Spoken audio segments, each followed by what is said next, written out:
Be advised that notice of this meeting was made by posting on the bulletin board, town hall, and sending to the officially designated newspapers indicating that the meeting would take place at the community center at 6:30 p.m. on this date.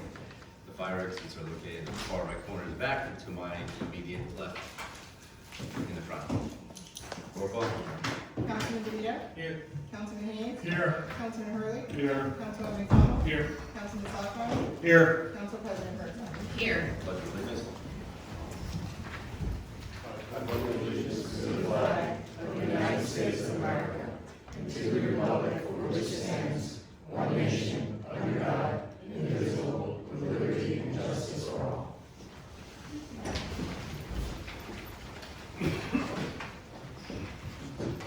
Correspondence, I have two.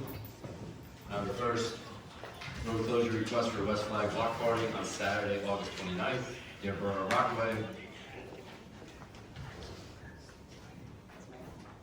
The residents of West Flag Street are hosting a block party on Saturday, August 29th from 4 to 8 p.m., rain date Sunday, August 30th, and we are requesting a road closure for part of West Flag from Beach to Brook. If DPW could drop off barriers on Friday, August 28th, it would be greatly appreciated. All residents of West Flag and neighboring streets will be invited and informed, and we do not anticipate any objections since it was such a huge success in the past 3 years. Thank you, Katie Clark. Any issue? No issue. All right. All in favor? Aye.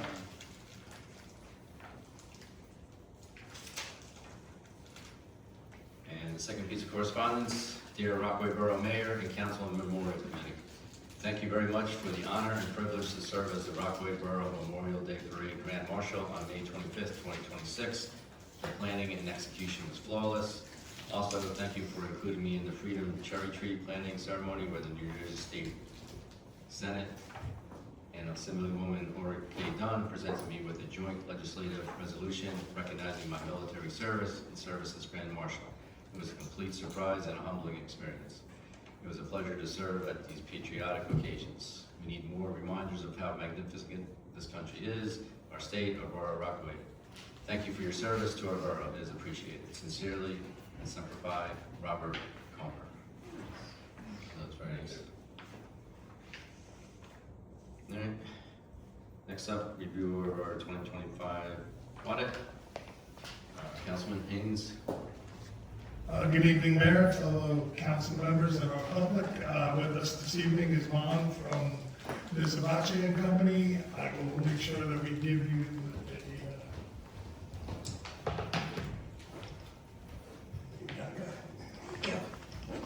He's going to go over this for us. Good evening, everyone. I'm Monley from the Sabachia. I'm here to give a brief presentation on the auditor results from December 31st, 2025. If at any point in time you have any questions, please feel free to interrupt me.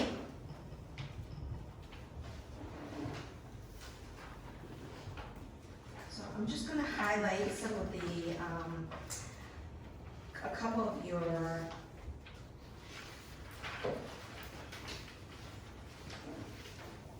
financial results from in the current fund, which is your operating fund. At December 31st, you have, the borough has approximately $11.4 million in total assets. And of that, 8.1 is in cash. So you do have good liquidity. You have approximately $227,000 in delinquent property taxes, which is just a slight increase from the previous year. You have a good collection rate, which is at 98.81%, same as the previous year. You have about $1.5 million in tax title lien receivable. Those are the township-owned liens. That went up about $70,000 compared to previous year. And the bulk of that, there's 4 big liens that makes up about $1.1 million. About $120,000 in grants receivable. That's money that, or grants that's been awarded and or spent but haven't received yet.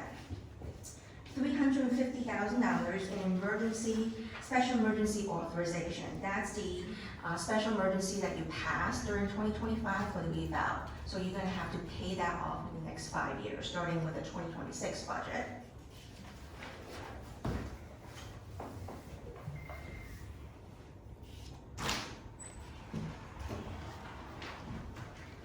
On the liability side and fund balance side, you have approximately $4.8 million in fund balance. That is an approximately $190,000 increase from the previous year, which overall you're still remaining stable.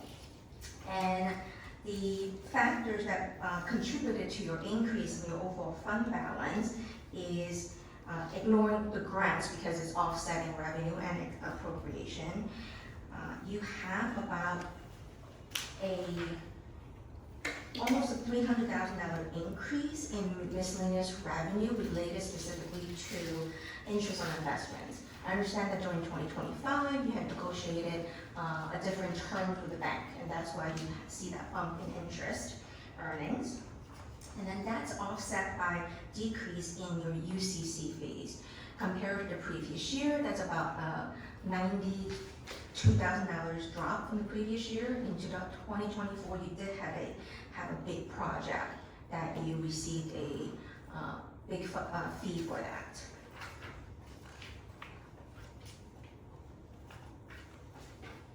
And your other operating fund is your water utility,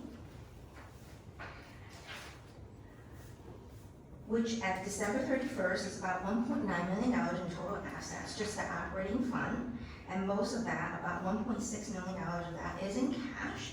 And you have $219,000 in receivables at the end of the year, which is a slight decrease from the previous year. There is approximately $11,000 in deferred charges. That's the deficit in operation. So at the end of 2025, there is an $11,000 deficit in operation. What that means is what you realized in revenue was $11,000 less than what you appropriated in expenditures. And the reason for that, despite the increase in your interest revenue as well in your water operating fund, is because you did have a decrease of about $138,000 in your water rents. So overall, that contributed to the decrease. So compared to the previous year, your fund balance went from $681,000 at the end of 24 to $611,000 at the end of 25. That's about $70,000 decrease.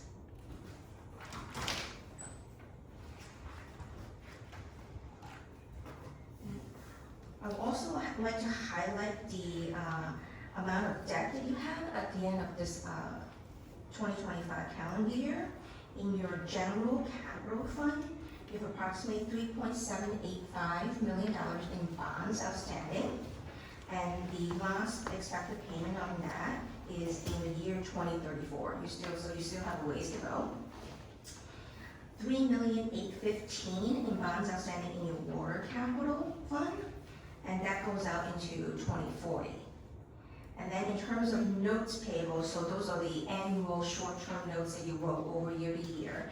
You have approximately $2.9 million in general capital and $770,000 in your water utility capital fund.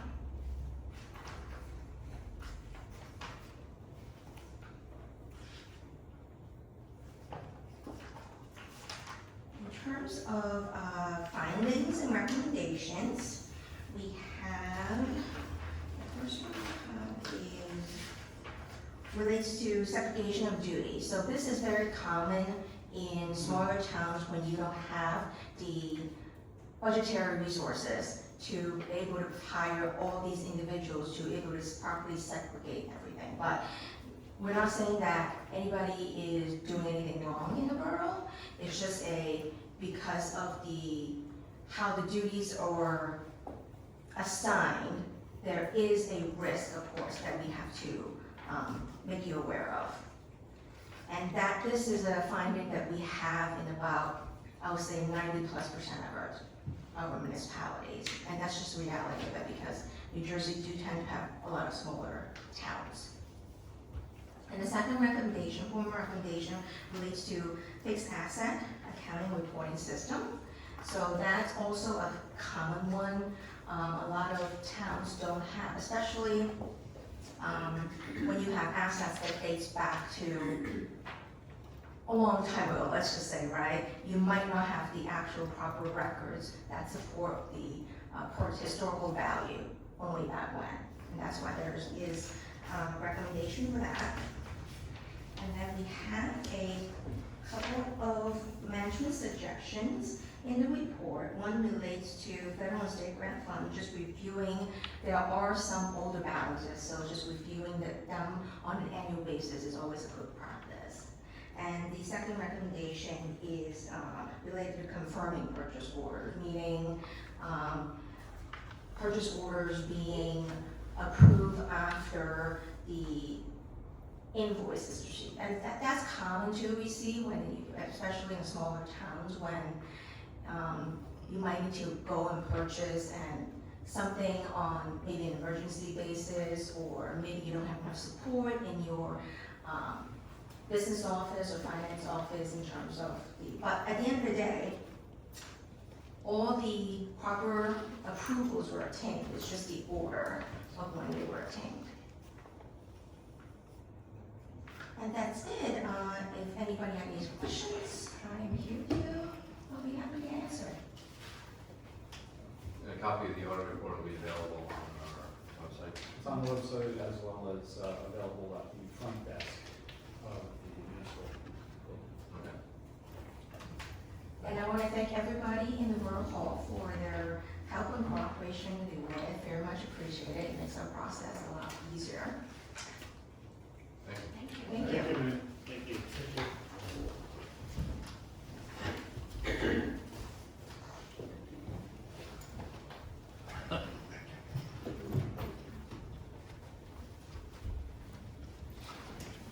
Resolutions 146-26, stating compliance with local finance board audit requirements. 147-26, adopt corrective action plan. Have a motion? Motion. Second. Roll call, please. Councilman DeVito? Yes. Councilman Haynes? Yes. Councilman Hurley? Yes. Councilman McDonald? Yes. Councilman Slagfire? Yes. Council President Bertson? Yes. Great, thanks. Thank you. The 2026 municipal budget, I am pushing that to later in the agenda, as we don't have the budget in front of us. Appointments, Library Board of Trustees, Jillian Odell, unexpired term expiring 12/31/2028. Land Use Board alternate, William Hopler, unexpired term 12/31/2027. Have a motion? Motion. Second. Second. All in favor? Aye. Thank you. Approval of minutes, regular meeting June 25th, 2026. Have a motion? Motion. Second. Second. All in favor? Aye. Council reports. Councilman Slapper. Evening, Mayor, Council, Borough residents. I'll start off with the police department on my reports. This is a tough one to bring up tonight. No one's hurt, no one's sick. Lieutenant Richardson will be retiring July 31st. After more than 29 years of service. His walkout will be at the headquarters at 11 a.m. I can't thank him enough. He's been an excellent patrolman, excellent sergeant, excellent lieutenant. I worked with him. I remember he came here. He's a terrific person, whatever character he has. I truly will miss him. I'm sure the whole council will. A great guy. I can't say enough about him. But yeah, he'll be strongly missed. I wish him the best. I really do. Okay, moving on. Regarding the recent storms, our personnel worked hard once again. This is the OEM and our patrolmen out there working. I have to thank the DPW for coordinating the reliefs, and as the OEM, our chief manager, all that. He's also thanking Tom Haynes, Councilman Haynes. He helped coordinate some things. It was a difficult task, keeping things going. And most of all, he thanks the patience of the residents of Rockaway. It was a tough go. It was an unforecasted storm that happened. But we got through it. I know it was tough for everybody. I know the mayor was out during that storm, and the days after, and so was Councilman DeVito. I was out. You know, we had a cooling center open up here. I've stopped in a few times and there's people here, but we're trying to make it right, and it worked out. But power's on. I know there was a little glitch in the power last night, but it's back up and running quick. So moving along, National Night Out will be August 4th, Fireman's Field. That's a good night, people. You know what it's all about. Come on down and have a good time. Moving along, activity for the month of June. 1,879 calls for service. 28 accidents. Adult arrest, 10, ranging from aggravated assault, drugs, warrants, DUIs, and the eluding police. We're doing all right. These guys are on their job. And a 41 juvenile arrest. Summonses, 147. EMS calls, 32. That's almost the average of one a day, people, a month's time here. Busy. So I can't say enough. I'm definitely heartbroken on Lieutenant Richardson, but again, I wish him the best of luck. I really do. I look forward to him walking out, shaking his hand one more time. Moving right along. Me personally, I have to thank the police department, Public Works, fire department, Power and Light doing the best they can. If you ever see the guys working a bucket, it's not a fun job, even at nighttime. They were nonstop. I rode around the mall that following day. There must have been 70 trucks up there. It was interesting. Moving right along, I want to thank everybody who came out for the cherry tree. Thank you, Mayor. Council showed up. Hopefully everybody enjoyed that event. It's the beginning of Rep 250. Hopefully we can think of some other things to come up. Moving along with more, I'd like to bring up the Memorial Association. It was an out-of-town event, but you know the moving wall came here, the Vietnam moving wall. I was at the opening ceremony, again, the mayor and Councilman DeVito on a Thursday night, brutally hot. So what a nice thing they did there. I was back up there on Friday volunteering, and it was just a moving experience to see that people come in and stand looking at the wall and hearing the stories. They knew somebody or it was a family member. It was really a nice experience, a very moving experience. Also this past month, along with Councilman Jim Hurley and Rob DeVito, we attended a dinner for an ex-fire chief, over 40 years of service, Tim Swanwick. He moved out of town. Hate to see him go. He played a vital role in our fire department.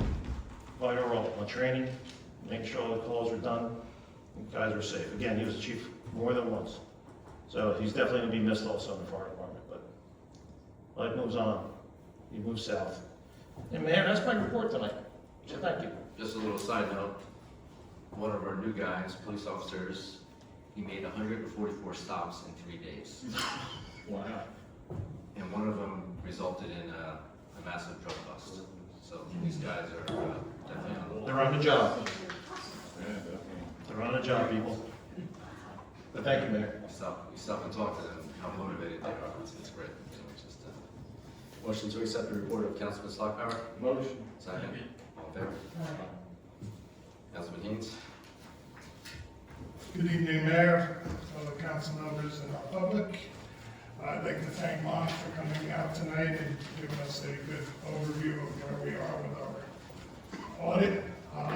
I'd also like to point out that during our past storm, there were over 375,000 residents out of power in the state of New Jersey. In Morris County alone, there were between 250 and 300 road closures.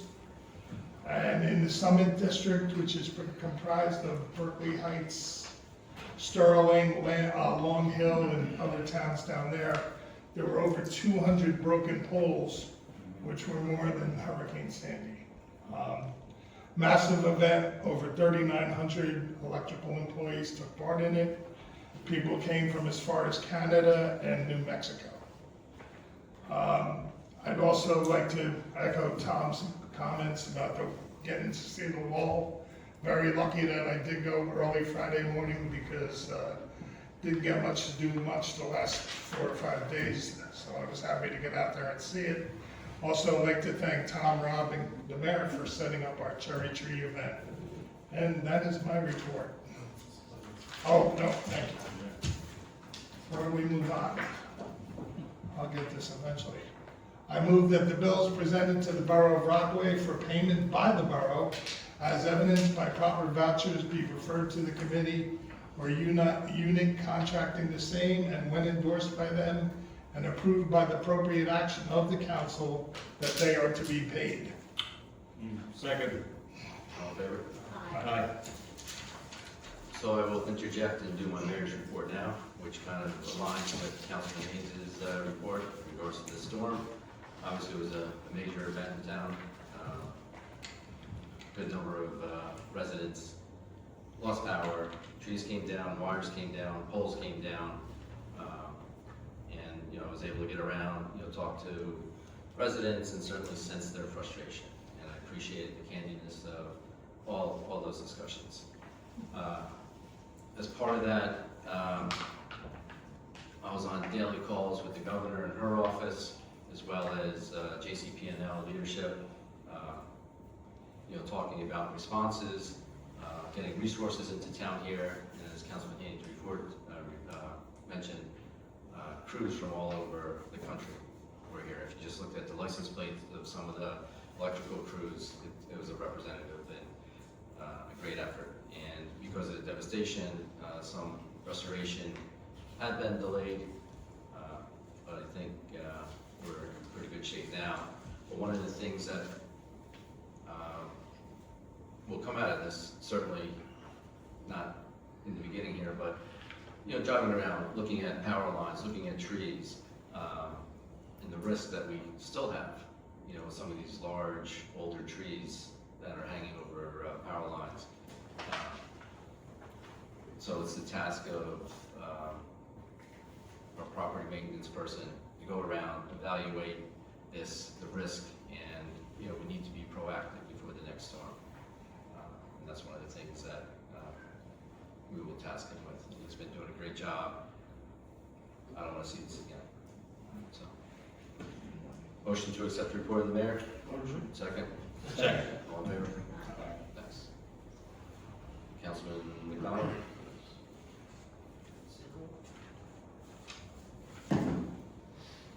Good evening, everybody. Just giving a report from our Parks and Recreation Director, Rob O'Connor. Continuing to identify potential hazards and dead trees at our parks, and will continue to address as necessary. Rowdy Soccer registration is open for the fall. For registration, please go to rockawayrowdies.com. If anyone missed the junior night's registration, please email the rec director. And just a reminder, our next meeting for rec committee is it's Tuesday, July 28th, always the fourth Tuesday in the month at 7 p.m. here in Cleveland. That's my report, Mayor. Motion to accept the report of Councilman McDonald. Motion. Second. Second. All in favor? Aye. Councilman Raleigh.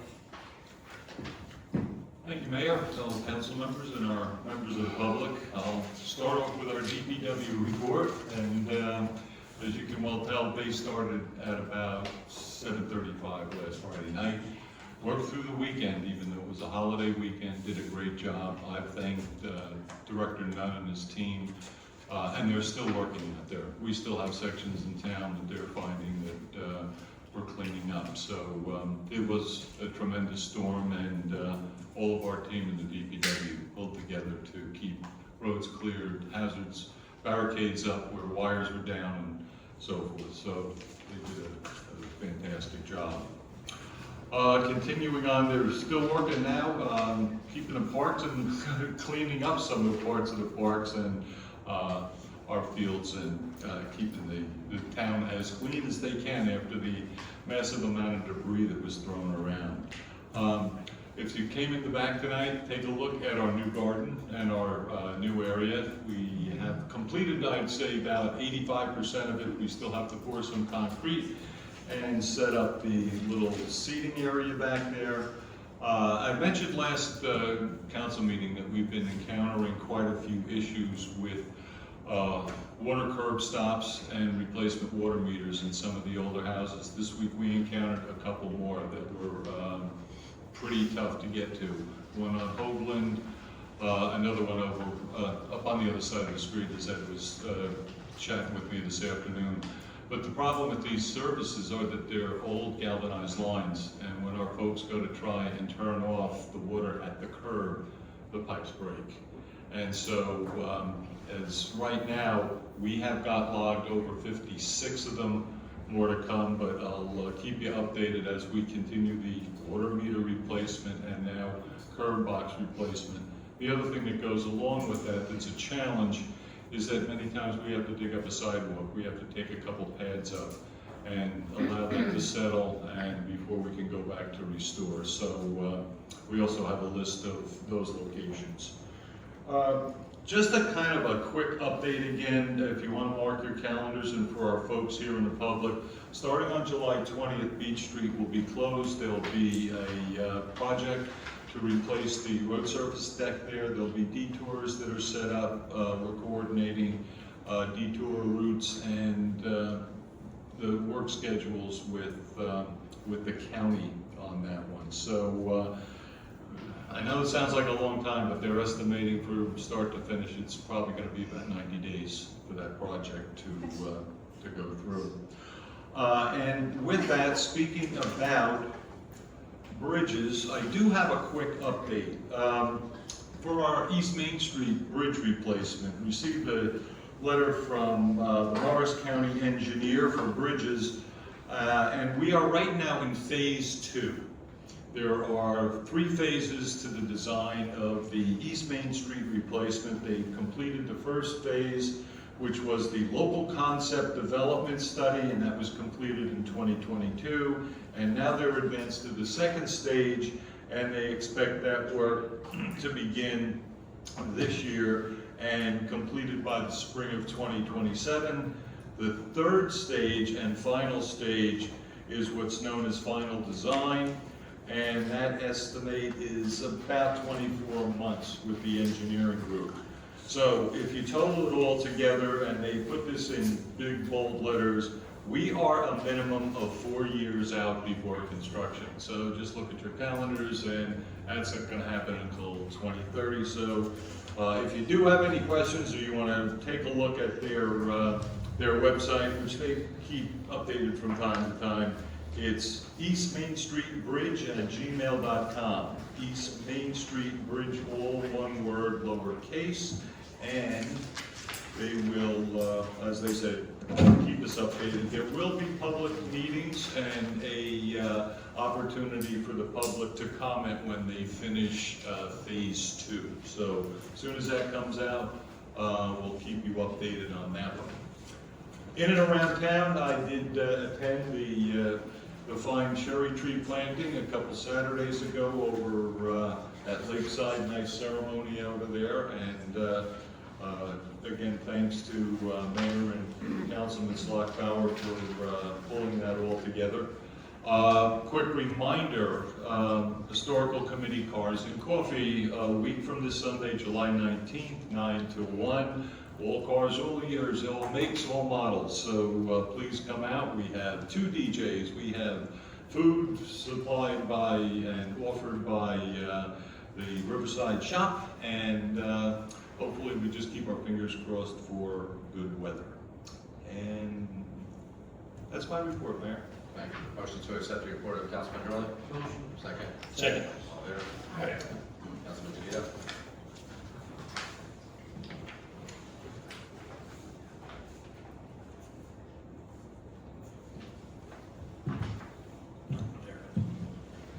Good evening.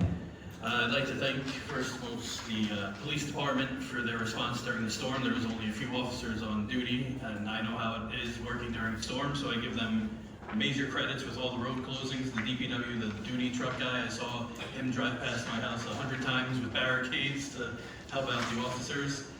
The DPW, police department did a great job, fire department.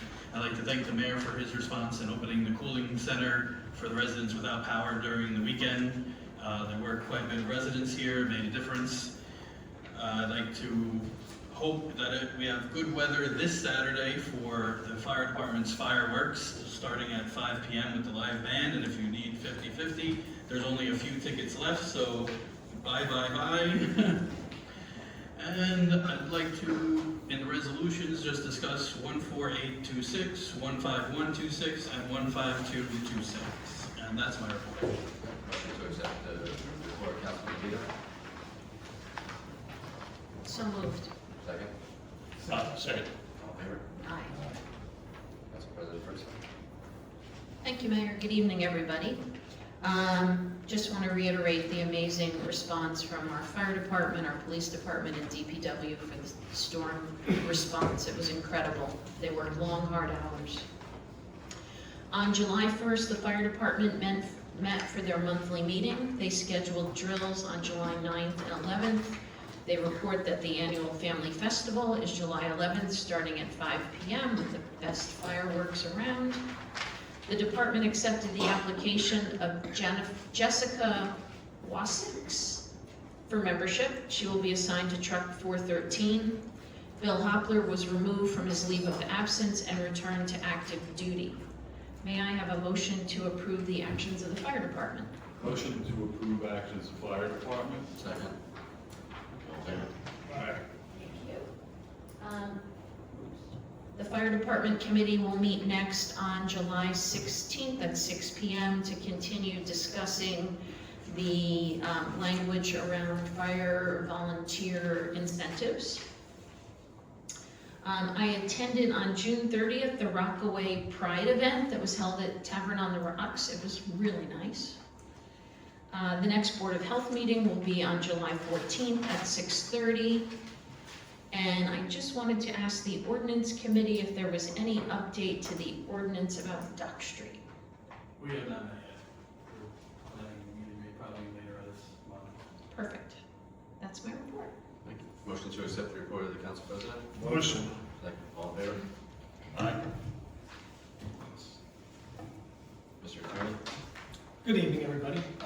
Just briefly, a couple of items. The council president touched on it. I updated the draft of the fire incentive ordinance and sent it off for further review.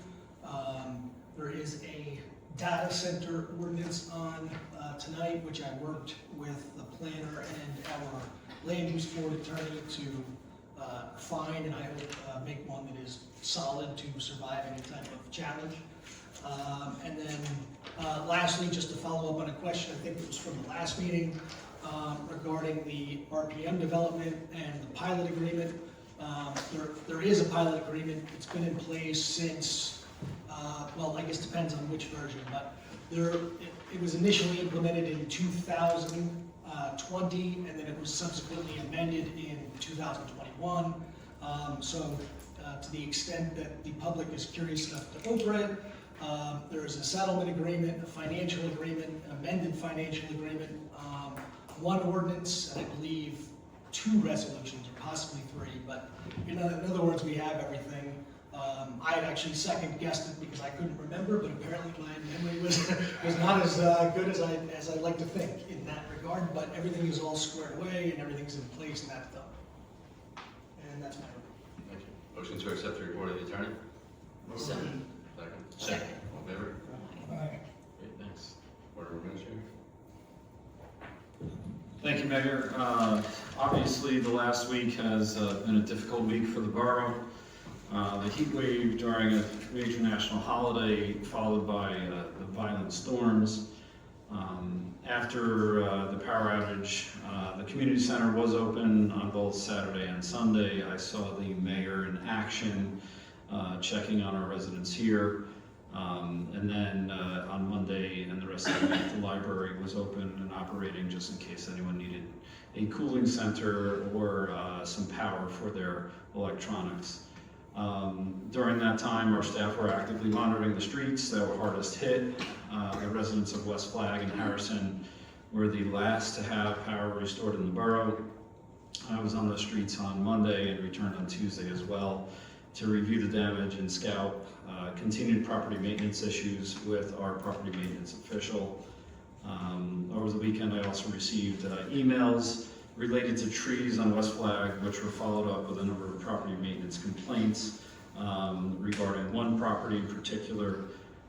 So I asked our property maintenance official to give a synopsis of the enforcement efforts about 114 Beach Street. So I'd like to just read that synopsis in. This is from Chris Sugling, property maintenance officer. So Michael, just to keep you in the loop, trees from the Davco property fell on wires across West Flag Street on or about February 10th, 2026. The tree pulled down a utility pole, leaving residents without power. I inspected the site and sent out a notice of violation on February 12th, 2026, and met with Dave Dyer, Davco Beach's resident landscaper, a few days later and discussed cutting down the dead trees along West Flag Street. They sent out a tree company and removed numerous trees.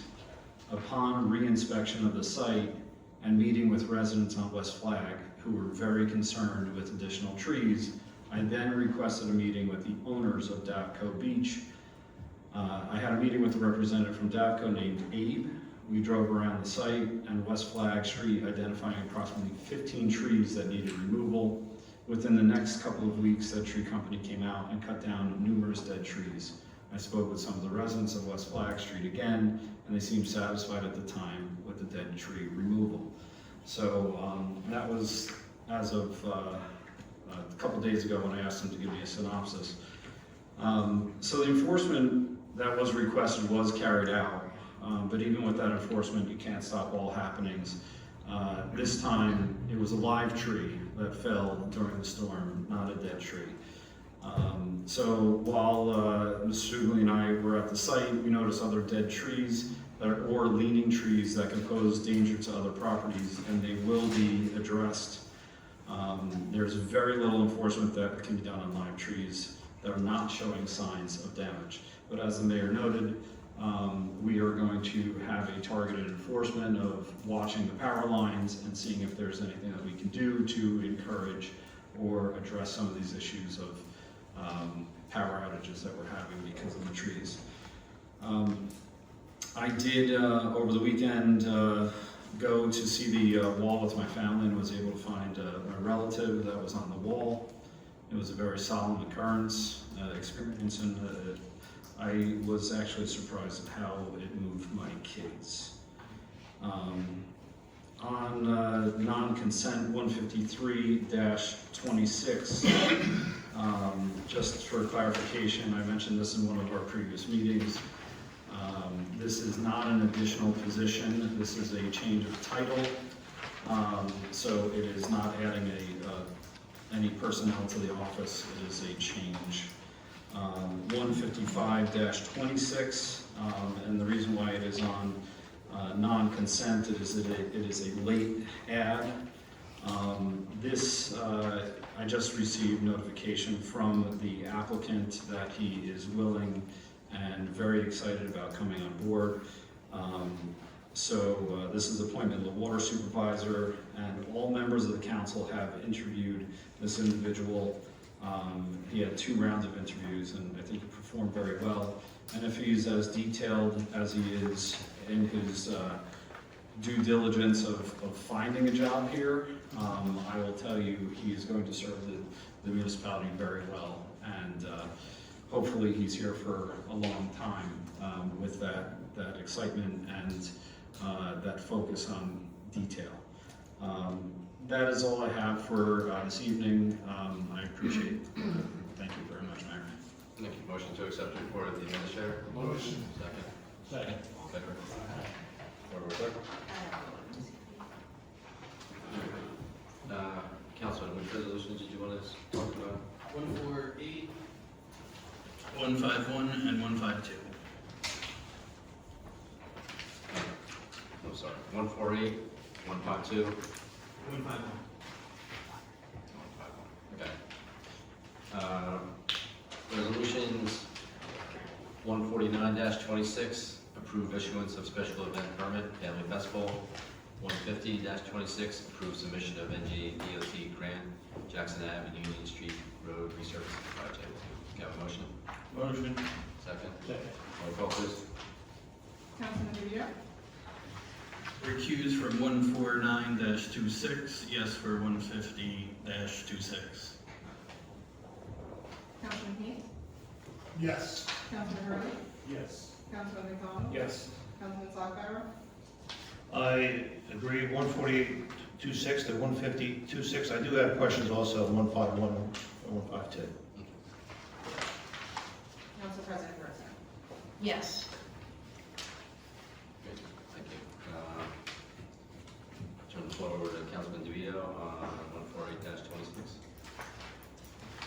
So my question just for 148-26, it seems that we talked about not giving too many positions to the same people over and over again, because when they leave or that, or overworking them, so I just wanted to make sure. And then my other question is, it seems like this is a backdated position, so has this person been getting paid without the council approval before he was appointed?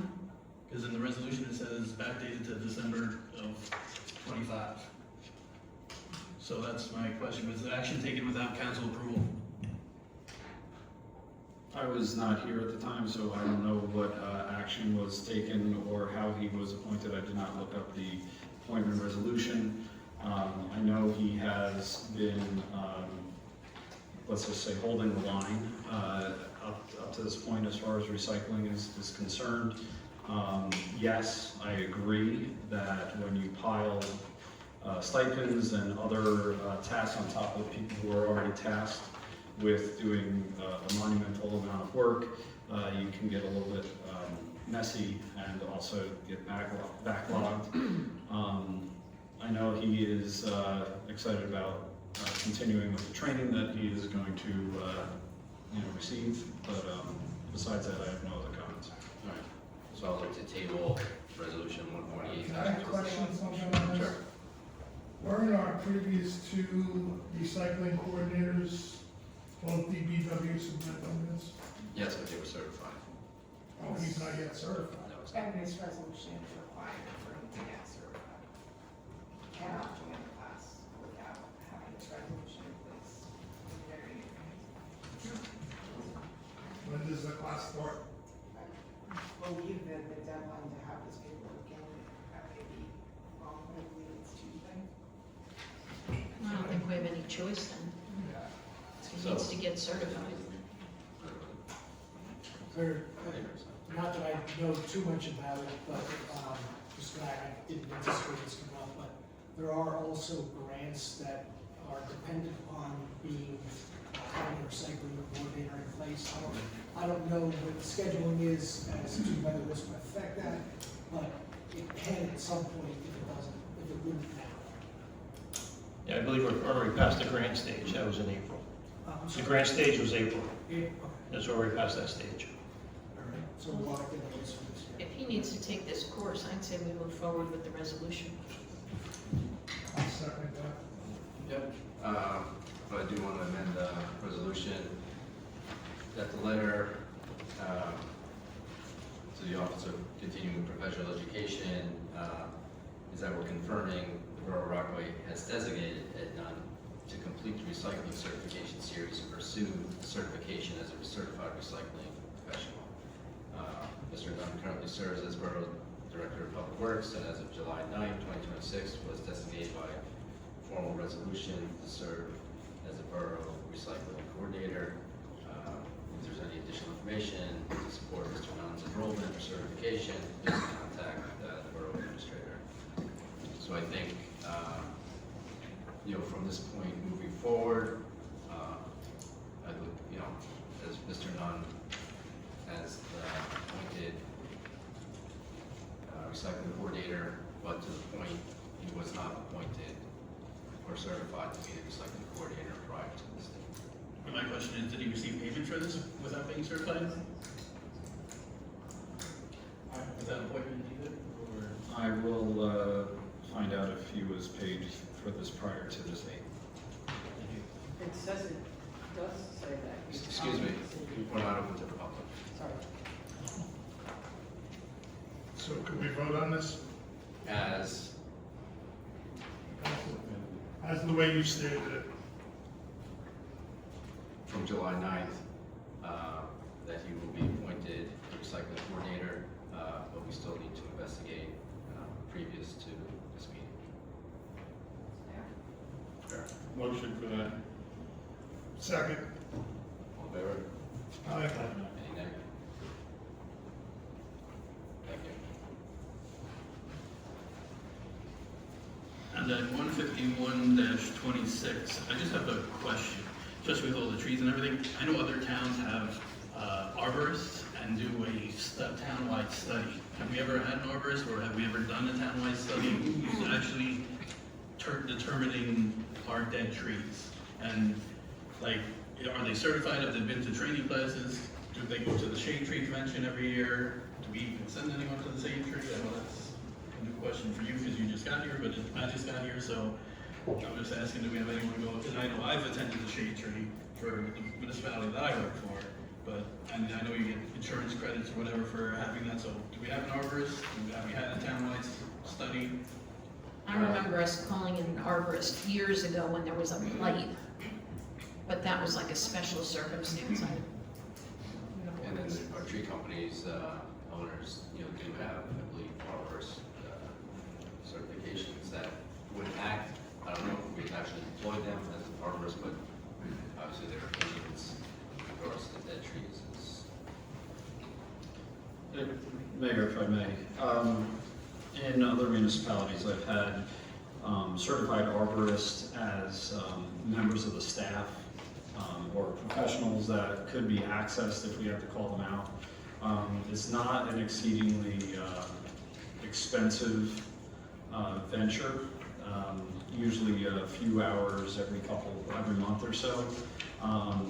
It's a reasonable expense. It also allows us to act in what is in the best interest of the municipality rather than the best interest of the company that is about to cut the tree down. So I think it is probably a good position to employ. There are freelance arborists that you can bring in, and we can put up a ad, and I'm sure we'll get some type of response. So the answer is no, we don't have anyone on staff. However, it is easily attainable if you'd like to do that. Also, just as far as like cost savings, my understanding is the borough can compensate that person out of the tree fund. So this way, it doesn't have to be taken out of the general budget. That's what I think those monies on the side can be used for. So I have comments also on that. My questions are, who's making recommendations on the cutting and removal of trees? Obviously, I've heard some answers here, but it's not really clear. Are they certified? So I did see the backup, and there's no certification on the quotes. So an arborist or tree company should be given a certification on that quote. Along with this, the problem I'm tripping over this tree removal issues all the time is what happened on Lakeside Drive. I'm still having problems with that, when the trees were cut and left in a flood zone. This is where it all falls in. So we're talking about hiring an arborist in the future come out. Now we put this out on the tables. We have a public works. Why can't we send someone from public works to take a class? It doesn't have to be the director. It could be one of the foremen. They're the ones doing the job anyhow, to help make a clarification of what we're doing here. That's who should be doing this work. They can do the tree work themselves once they identify what the problems are, hazardous or, safe. Trees are not safe. Because the other problem is, we're spending money on trees. Look what we just went through this weekend. I know you touched on it, Mayor. We have to start looking at trees around town so this town's not at power again. I think that's where we should really start focusing on. What's not safe for the town, so we don't lose power again like this. Just right around the lake, every tree along that roadway needs to be pruned up and cut back. That's my comments. Thank you. Yeah, but we also need to remember that the property owner is responsible for maintenance on their trees. You're absolutely right, but we also have trees we have to address, so that's what I'm getting Oh, at. I'm not gonna disagree Yeah. with that. Well, that's also the mayor I touched am on. gonna say though, if you go to, and just picking out an address, if you go to West 1 Rockaway Ave and say, hey, you've got a tree that we're concerned about, It has to be and addressed. the property owner doesn't wanna do anything, there's really nothing we can do. That's correct. You're absolutely right. You can't force So, them I to do mean, anything. again, I'm all for all of these things, but we need to remember But, yeah, we can, that we the can do onus it. is on the property owner. Correct, but we have to do our part to make it right. I agree. We have to do the best we can. But again, just for the record, it is the property owner's On responsibility. their property, correct. Yes. Not, I'm talking about public property. It sounds like we can address this more holistically, but for today, we've got hazardous trees at Donatoni that need to come down. But we're never at the point we have to take those down. And I believe that Steve Markowski is an arborist. But again, though, he should have on that backup, proving he's an arborist. He should be doing that. That should be requested.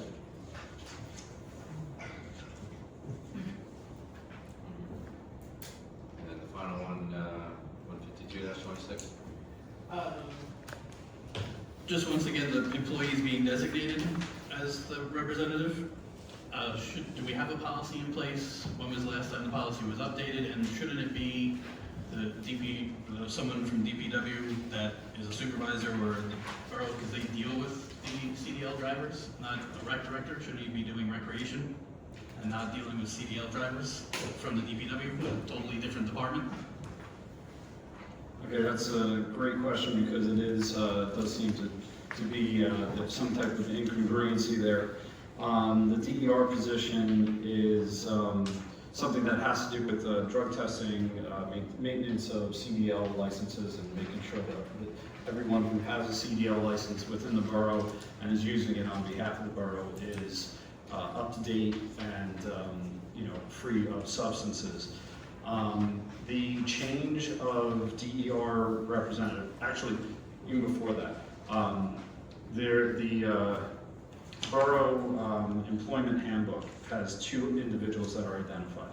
The administrator and the DPW superintendent as DER representatives. The DPW superintendent would be alternate and the administrator being the primary.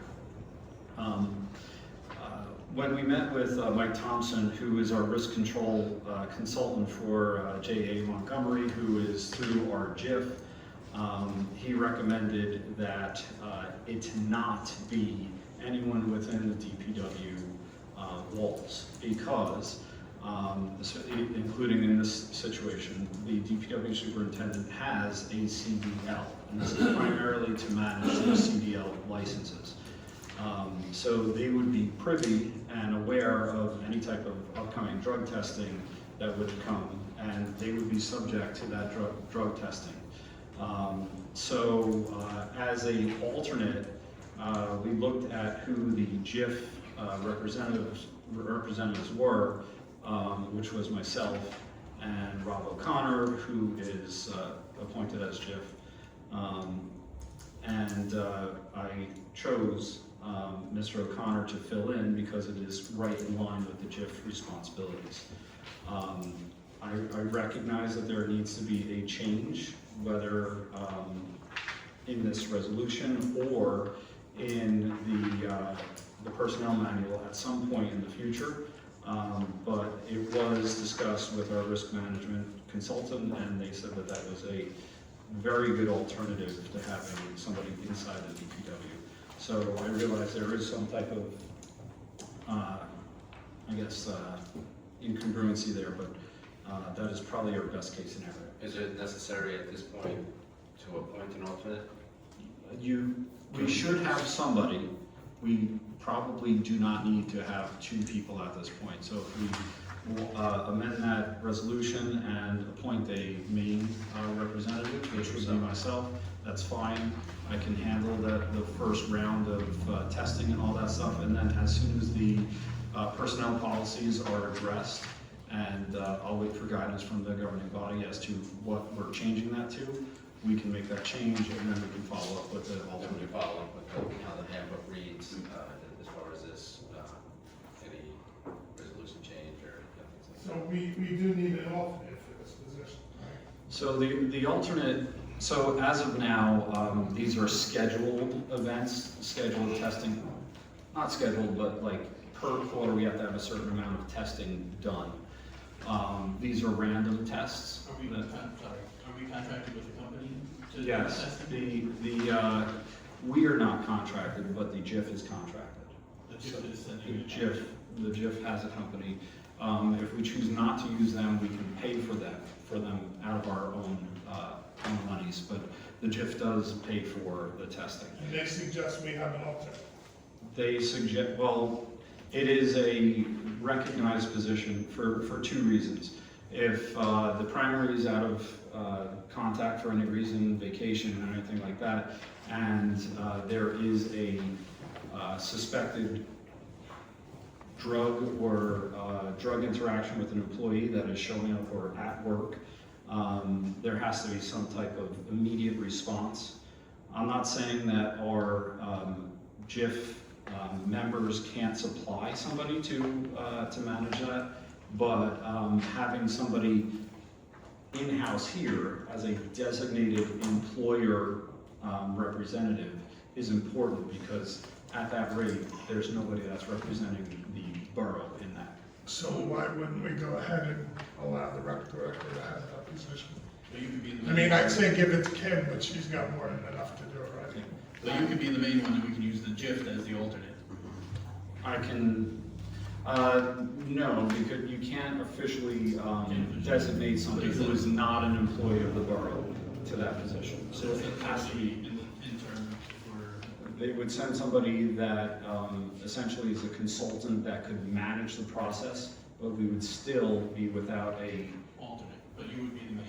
yes, but I would have to actually supervise the process. So without that, we don't have that supervisory. But as the main, you would be the first person. I would be the first person. to supervise it anyway. Yes, Okay. yes. Not to overly complicate things, but it is also my understanding that they discourage you from having somebody who has a direct supervisory responsibility over the employee from being in that position. So I think with the size of our DPW, it probably would be against the best practice to have the DPW director do it, although I'm not sure that it's a prohibition. I have to check on that. I just know it's not thought of as a best practice at the least. Let me make a statement here, because I was a DER, I know this quite well. So I've been sitting thinking about this all day. So here's a little statement I wrote up. As there is a need in this town, I feel an outside agency should write a policy and manage it. I had a discussion with our BA like 2 weeks ago. We should not, for the reason, we could have friction between the individuals. So we had an employee that was caught, and Mike was working directly without a problem. That's what I'm saying, we have an outside agency, write the policy and manage it for us. Also, it could be HIPAA violations, so we gotta be careful what we're doing. As we're a small workforce here, we're very small. We cannot look away from this, and it has to be done correctly. Not just for the alcohol, but cannabis too, since it's now legal.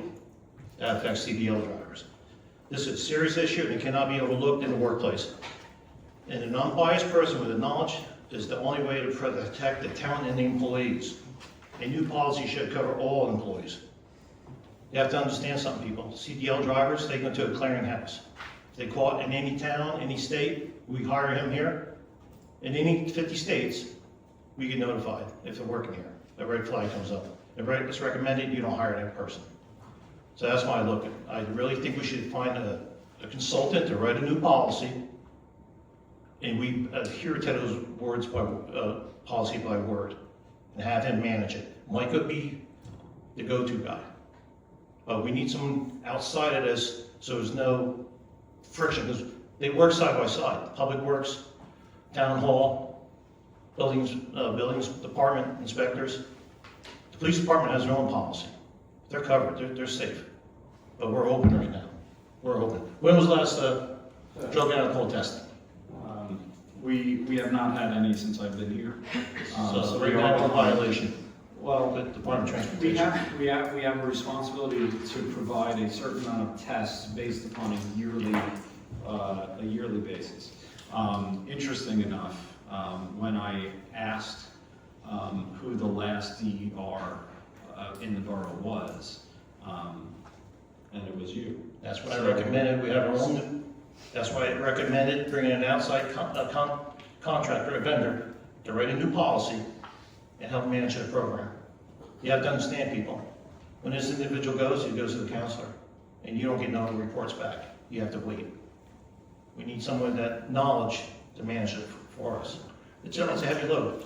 It's a heavy load. How do other towns handle this? There are, How do you ask me? Yes. So the personnel manual lays most of this out, which is like basically more or less drafted by the GIF. Obviously, the borough has some control in terms of amending the provisions that are there, but for the most part, this is set forth in a fair amount of detail within the personnel manual, and which is really put together by the GIF. And most places usually do it in-house. Even like the bigger counties, from my understanding. I'm sure that there's places that do outside agencies.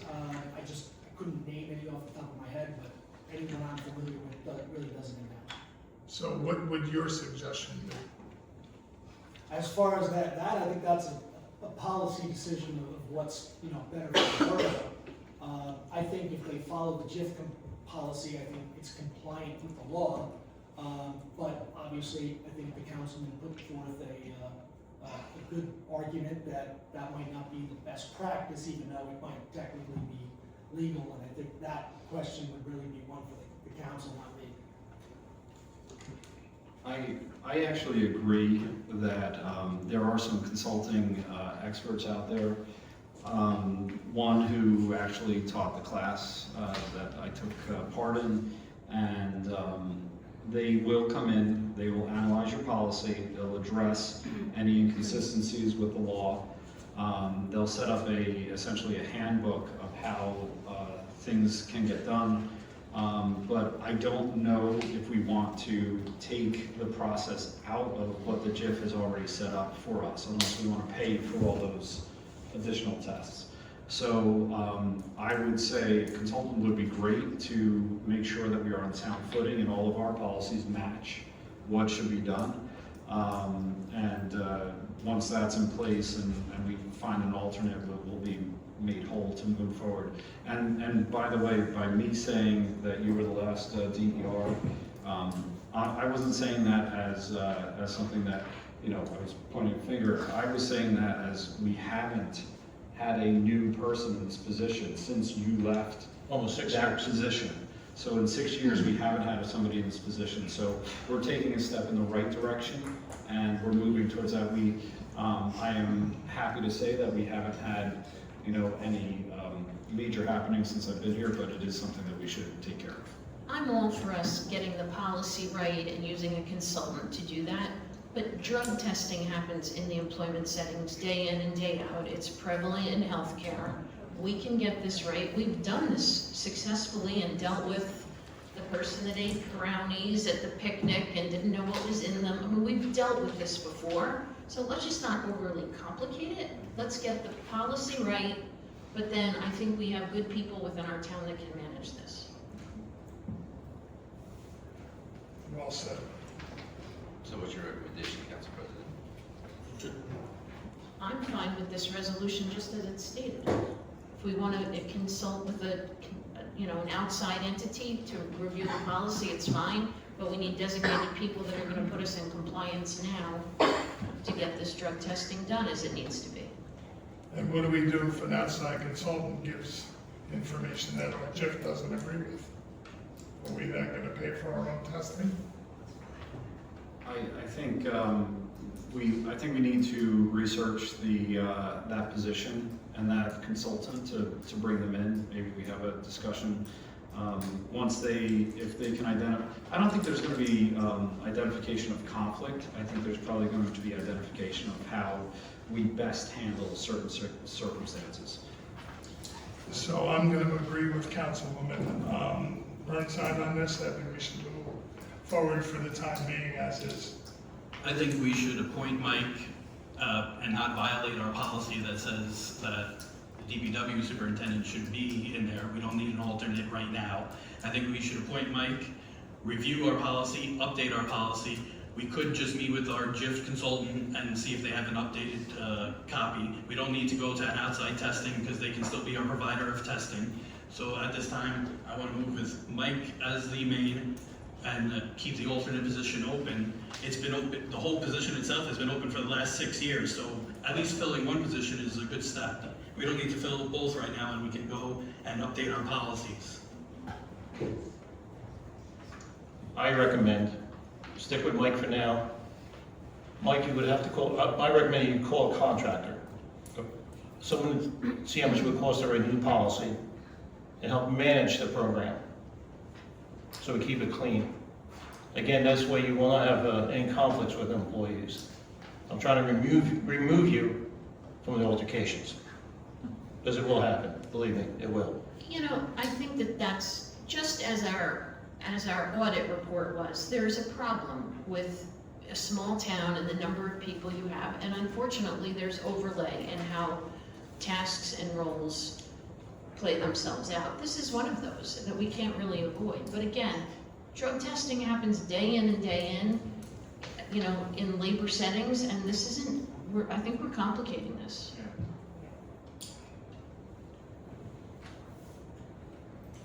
All right, before we move forward, 152-26, I just want to do a straw poll amongst everybody.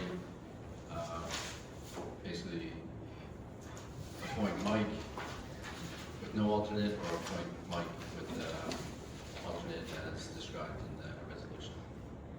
Councilman DeVito, Appoint Mike, no alternate until the policy is updated. Councilman Early, Appoint Mike as, and the alternate as originally placed in our agenda this evening.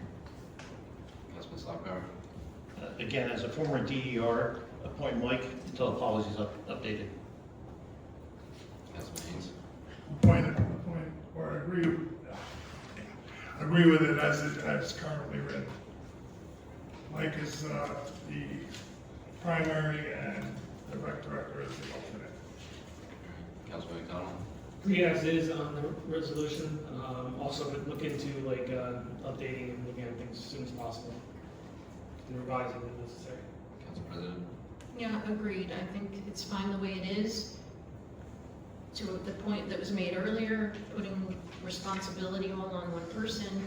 Mike has the right to be out sick or go on vacation. I don't think there's any harm in having an alternate. I say the way it is stated. okay. Two resolutions on the consent agenda. Resolution 151-26, award contract tree removal Donatoni Park, and 152-26, designate employer representatives. Motion. Second, Second. roll call please. Councilman DeVito, Yes to 151-26, no to 152-26. Councilman Haynes, Yes to both. Councilman Hurley, Yes to both. Councilman McDonald, Yes to both. Councilman Slocum, Yes to 151-26 and no to 152-26. Council President Bertha. Yes to both. Thank you. All right, we have three additional resolutions, non-consent agenda. 153-26, appointing Catherine Slockbauer, Finance Manager. Have a motion? Motion. Second, Second. roll call please. Councilman DeVito, Yes. Councilman Haynes, Yes. Councilman Hurley, Yes. Councilman McDonald, Yes. Councilman Slocum, I recuse myself. Council President Bertha. Yes, and as I said it when she was here, I want to thank Catherine for all she's done for the borough. Over the last many months, she's really been the backbone of our finance department, and she's worked really hard, and I'm grateful to give her this title. Thank you. 154-26, certify and approve 2025 LoSAP contract. Second, Second. roll call please. Councilman DeVito, Recuse. Councilman Haynes, Yes. Councilman Hurley, Recuse. Councilman McDonald, Yes. Councilman Slocum, Absolutely yes. Council President Bertha. 100%. Great. 155-26, Yes. Make a oh, motion. appoint Tyler Newman as Water Utility Supervisor. Motion. Second. Roll call please. Councilman DeVito, Yes. Councilman Haynes, Yes. Councilman Hurley, Yes. Councilman McDonald, Yes. Councilman Slocum, Yes, and I'm very happy we finally have a water operator. It's the right direction. Thank you. Council President Bertha. Couldn't agree more, yes, and I think he's going to be a great addition to our town.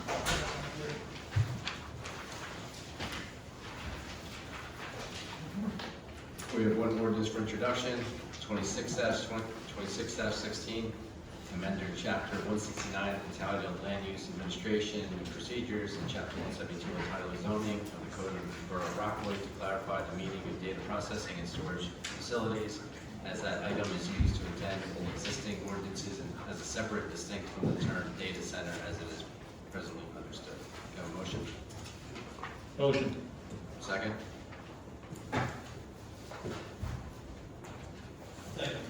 Roll call, please. Councilman DeVito? Yeah. Yes. Councilman Hayes? I still don't really understand this ordinance fully. From my understanding and talking with our planner today, this would only apply to 3 of our zones that are currently listed as industrial properties. I believe that would be at the end of Beach Street. 2 properties that are currently have huge businesses in them on Franklin Avenue, which are industrial zones, Toland Industries being one. And then the other property would be McWilliams Forge, which again is thriving very well as a business. So I don't see where we would be able to find any kind of room with a 50,000 square foot building that would be able to produce a data center in the borough.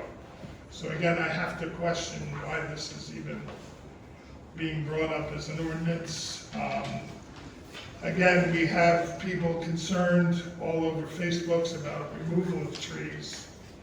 You know, I just don't understand. I mean, most of the growth in our areas are not due to data centers, but due to residential and mixed-use developments. Also, there's a comment in here about 20% increase of energy costs, which if we were even able to get a data center here, that would, onus of that cost would be on the data center. So for all of these reasons, until somebody can better teach me or understand me on this, I'm a no. Councilman Rowley? Could I just ask something? Our attorney said that he had worked on this. Could you give us a little lesson on what this is all about? It kind of snuck up on me too. Well, so basically, it's kind of like the explosion of warehouses. Data centers are not something that are typically addressed in municipal ordinance, at least the way we currently, the current understanding of that, which is also important to understand because back in the 80s, the data and processing center was a completely different animal than it is now. But what the real concern is on the local level is about the use of water, the use of electricity. Basically, it's a very burdensome use on a municipality, and most of them don't have the infrastructure, the planning, or anything else in place to be able to handle that.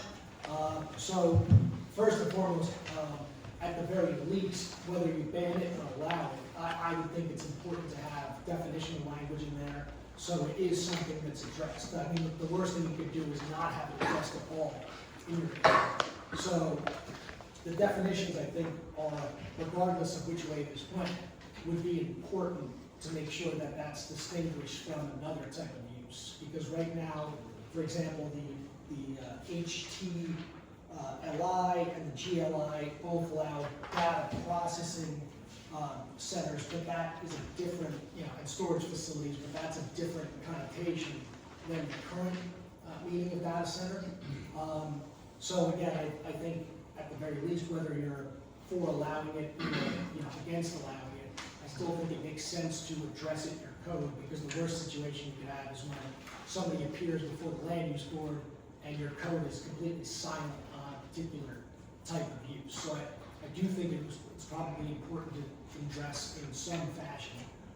And these ordinances are becoming very popular. I wrote one at the end of last year in Warren County, and I just looked recently, and I couldn't find any at the time I wrote it, except in other states. When I just looked the other day, they're popping up all over. Thank you. Mm-hmm.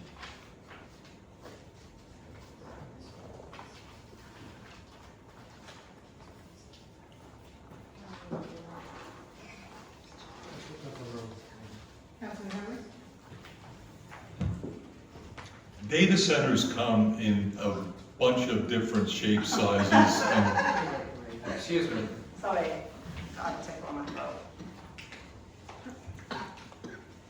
in reading through this obviously focuses itself on large data centers, the kind that you're reading about now, where they're very, very large, almost mini cities. But data centers, as I mentioned, come in different sizes. There's something called, I will call it a node, but I guess self-contained or isolated. These are data centers that usually run between 5,000, maybe 7,000, 8,000 square feet, and are used for a specific purpose. And in reading through the language that Mr. Bell has placed in there, they would fall underneath the category of a data center. What I see the issue is in this resolution, whereas, and if you read down to the third line, all manner of data centers, land use and development as a prohibited use in all zones. I think we missed something here, folks. And that's the opportunity in a 5, 6, maybe up to 10,000 square foot type of an environment that doesn't tax the water, that doesn't absorb huge amounts of electricity, but is used for a very specific purpose. And they're self-contained. They don't use water for cooling. They have refrigeration systems that are closed loop. They don't absorb megawatts. But it becomes a good opportunity for us in the right location and the right size. Sorry. Oh, come on. I'm sorry, Matt, sorry, I'm really sorry.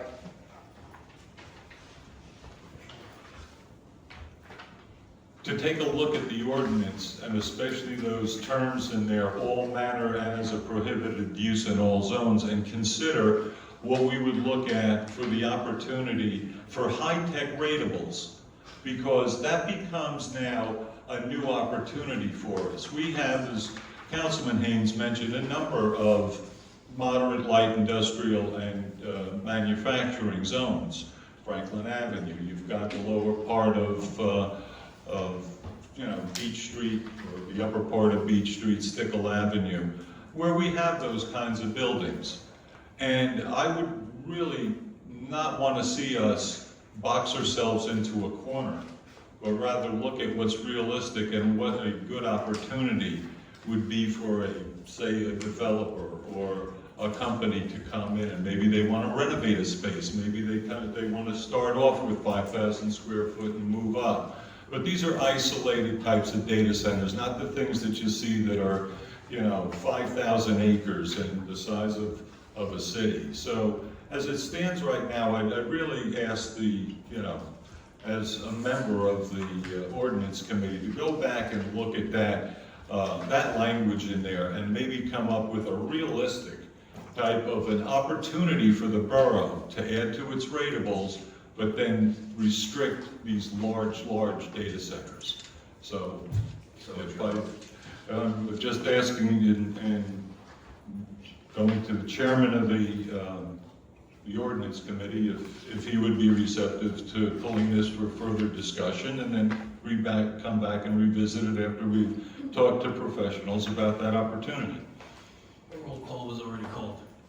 Okay, well then I guess I'm an no. Okay, I'm a no then. Councilman McDonald? To echo Councilman Haynes and Hurley, at this time, I'm saying no. Councilman Slaughtero?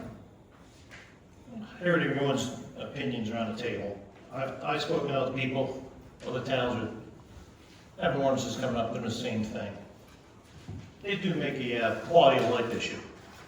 They do tax our residents. These facilities come to a place for kids to explore. I don't want a playground. Are we limited to put it somewhere in town yet? But all those areas you're speaking of, also residential areas in the neighborhood. One's right by a school and playground. So I have my concerns. I believe the land use committee needs something to start with. And this is the beginning. If we were to adopt it, at least we have something on the books that they can work with. We can amend it later in the future if we need to. Yeah, it means more work, but it's the right direction. As our attorney even said, everybody's getting on the bandwagon with this, so I'm going to say But to yes your point, if it needs more work, why are we pushing this through? to start it. We push through the DRE for the alternate position. Just saying, just saying. So So the question of the data center was the ordinance committee. By the borough policy that says the DPW has. Okay. That's what it needed. So this ordinance, was it ordinance committee voted 2-1 yes before it presented to the council? Councilman, you already had your turn before you voted. I just had a question. You already voted. Council President Bertha?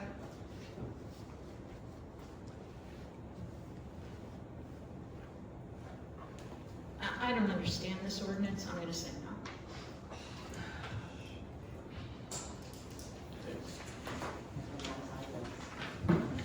And again, there is no room here for a 50 to 100,000 square foot building that'll run a data center.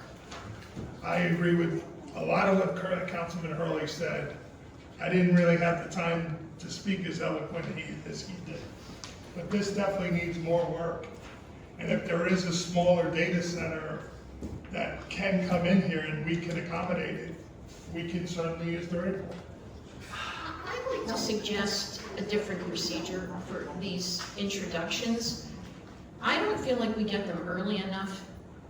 I think we need guidance on what's in them. Because just seeing them quickly, I just think we don't get enough background on what the intention is, and I would just like more information. Yeah, and to be perfectly honest with you, the 20% with additional increases expected within the next few months, that's gonna happen everywhere, whether you have a data center or not. So I don't even really understand why that's in here. The ordinance committee is. Well, again, I don't. Heard the comments and they will go back and. Yeah, I don't understand why that's in there. It applies to 20% increase, whether it's because of PJM or the utility that you're servicing you. It applies to everyone, not to just the data center or because you're gonna have a data center. So I think that's kind of a misleading statement. Thank you. In accordance with Resolution 156-20, establishing rules of conduct and form for public meetings, please note the following. Please move up to the podium and state for the record your name before addressing mayor and council. Yes? Yes. Yes.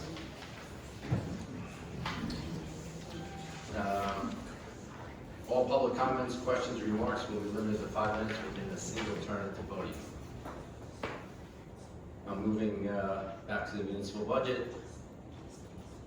Resolution 156-26, reading the municipal budget by title.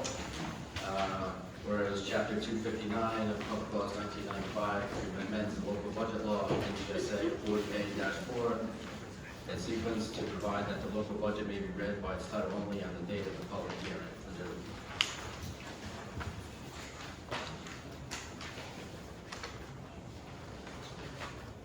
So I'd like to open up the public hearing on the 2026.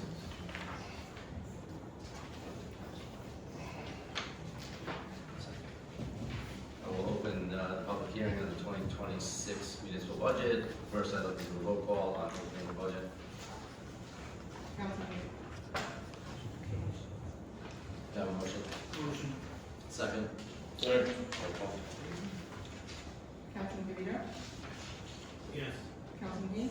Yes. Councilman Hurley? Yes. Councilman McConnell? Yes. Councilman Sacco? Yes. Councilman Fisher? Yes. Great, thanks. I would open the meeting to the public, just on the municipal budget only. Hello, Katie Clark, Rockaway. Thank you. One thing I noticed on page 3A, so I know this is all the money that you collect, right? And you've got on expenditures, paid or charged, below that is 842,000 in reserved monies. So is that taxes that you collected in 2020? Yeah, taxes you collected in 2025, and 840,000 of it was not spent? No, is that, This is the appropriations from 2025 okay? that were, oh, I'm sorry.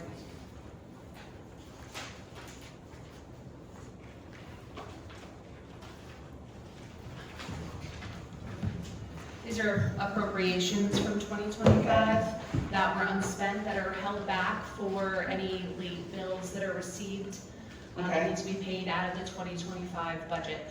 And there's reserve of those appropriations for both the general budget as well as the water utility. Okay, but now that it's July, are you anticipating anything coming in from the 2025 budget that would need to be paid? So at this point in time, it's unlikely, like in July, it's unlikely that we're still receiving bills. But this is as of 12/31/25. So there are things often that come in the first, usually 3 or 4 months of the year. Okay, but that money then, because it wasn't spent or whatever, does that go into just the fund balance? Correct. At the end of this year, it will roll to fund balance, anything that's remaining. So, wait, did this amount get rolled, the 842 get rolled into fund balance for the 26 budget?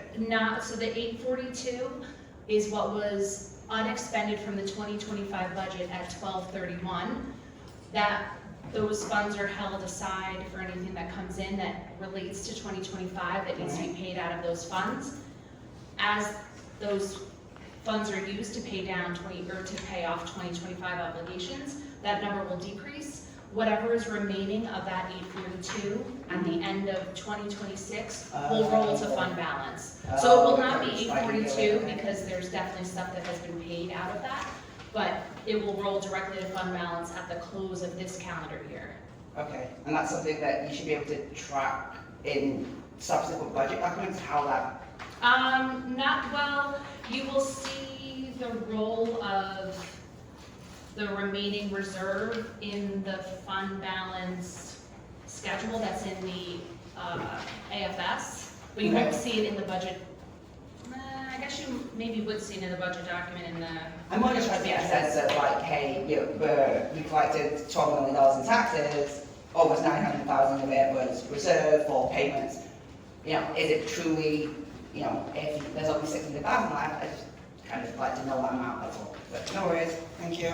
And then one thing I noticed, that the overall revenue for the budget, or, you know, like the way that you balance it, it's lower this year than it was last year. But I think it's because we received the grant for April Oil, like the hazard remediation grant that went through the box and then was paid off. That was like 800 and something thousand. Yes, it's not always apples to apples when you're looking at year over year, because there can be oftentimes one year you could have a significant amount of grants, which are shown as revenues but are shown as offsetting appropriations. So a better way to look at kind of the change year over year is to really exclude any grants. And that will give you a better comparison year over year of the change in the budget, because, you know, grants are, you know, they're not always the same year over year. Some are recurring and some are not at all recurring, so that can throw off the numbers. Thank you. And then sheet 10, miscellaneous revenues. I'm pleased to see the cannabis tax actually listed in the budget for the first time, I believe. Yes. Yeah, that's good, because just shows that like we're counting on that money. I think we've seen, I got the payment summary from Mr. Casimir, thank you, that we're consistently bringing in that amount of money, so that's good to see there. And then the sewer user fees. So we're taking in more money, and some of it you're using, I see it in the water budget that like there's 200,000 there, and you're putting 50,000 into the current fund, is that right? All of the sewer user fees go into the current fund. Okay. There's two components this year. There's the standard sewer user fees and then the rate increase sewer user fees. We have to break that out to show what the two different streams of revenue are, because the rate was increasing mid-year. But there aren't any sewer user fees in the water budget. So I'm not sure what you're looking at, if you want to point me to that. Yeah, so,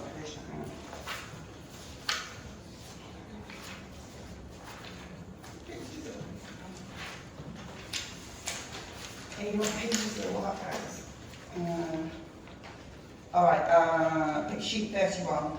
Are you talking about the 200,000? Yeah. That is the rate increase on the water. Oh, so that's separate. Okay.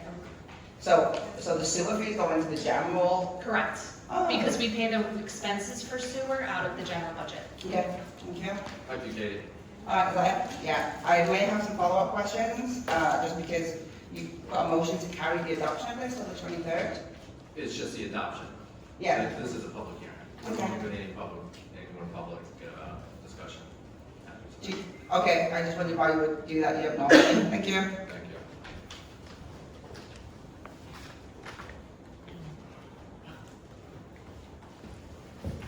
Angelo in the town, I don't know if I want to, wasn't having, I have a question, just, we're talking about what's on here, we're talking about, correct? Okay, just want to make sure I'm in the right place. Sorry. But I just was browsing through here, so over here, I don't know if it's called sheet 40D1, and it says like mini excavator, 90,000, and it says dump trailer, 11,000. Do we have like, explanation for that? It was explained during, I guess, when DPW did present their budget earlier in the year. So, let's think about it. If you have a mini excavator can only dig a trench itself, but you still have to bring a backhoe to that site anyways to clean up the road. So why are we gonna be adding another piece of equipment when this, because sooner or later you're gonna be asking for a skid steer. You have a backhoe, that's like a jackknife, means it has a front end, back end, and you're done. So really you're buying luxury right now. And I know the excuse before was, well, we can close half a road down. That'll never happen. You'll close a full road. So in this $101,000, I would just stay with a backhoe. Transportation, you get in a backhoe, you go there right away. Mini excavator, you need a trailer. We have a little bit of problem too. Our yard is so congested, we don't have room for it. So where are we storing this stuff? So I have to say, I'm all for an excavator, but not in this situation itself, because you still have to bring a backhoe out to the job site. So really, that's a luxury. They'll say we can save space. That's not true. We use strategies, a backhoe. It's one piece of equipment, you don't need a trailer, and actually, to get to an emergency will be way faster than driving with a trailer, with what do you call an excavator. Imagine maybe in a snowstorm. All of a sudden, that backhoe can get from point A to point B. Rainstorm, trees. You got to deal with the trailer with this. That's $101,000. I have to say, that's a no right there. Thank you. Thank you, Joe.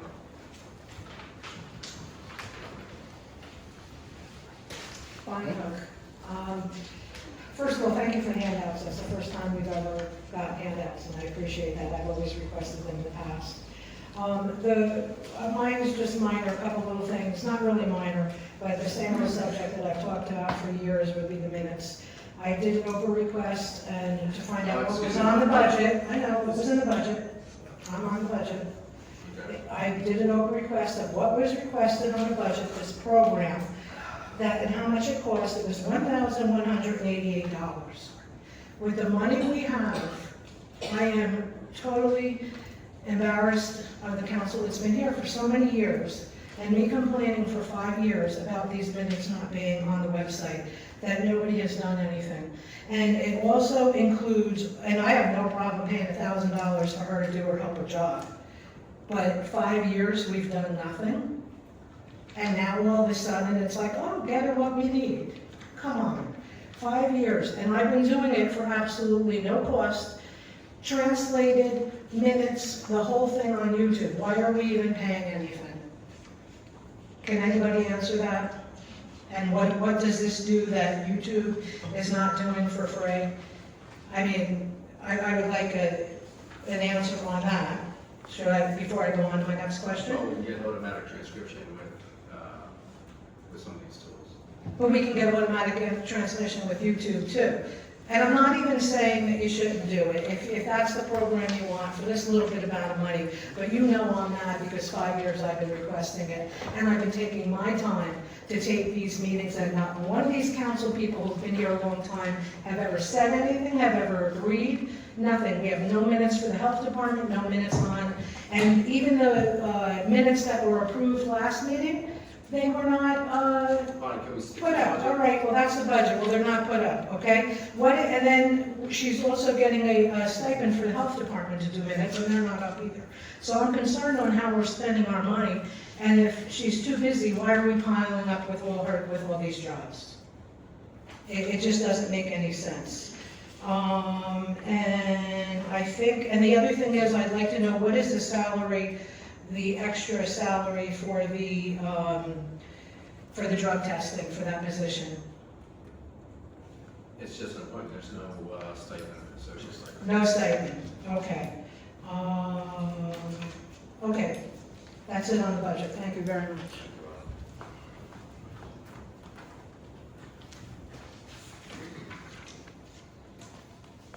Any comments in just regards to the budget? Hearing none, we'll close the meeting to the public. Motion to carry the adoption of the 2026 municipal budget to July 23rd, 2026. Motion. Second. Second. All in favor? Aye. Great, thank you. This will be in accordance with Resolution 156-20, establishing rules of conduct in accordance with public meetings. The following, please move up to the podium, say for the record your name before addressing the mayor and council. All comments shall be addressed directly to the mayor. Once comments are received, the mayor may redirect questions to other members of council. I will not address matters of personnel. No political candidates' campaign statements will be allowed from either side of the table. All public comments, questions, or remarks will be limited to 5 minutes within a single term. I'd like to open the meeting to the public. Katie Clark, Rockaway, hello. First question, why are you adopting the budget on the 23rd, not tonight, please? We don't have, I'll turn that over to our CFO. We're waiting on state approval. Okay. So if they come back not approving it, I guess, then are you just wait, is it more of a, Yeah, so the way that it works is we submit the introduced budget to the state. There's the state review that happens here in Rockaway Borough every 3 years.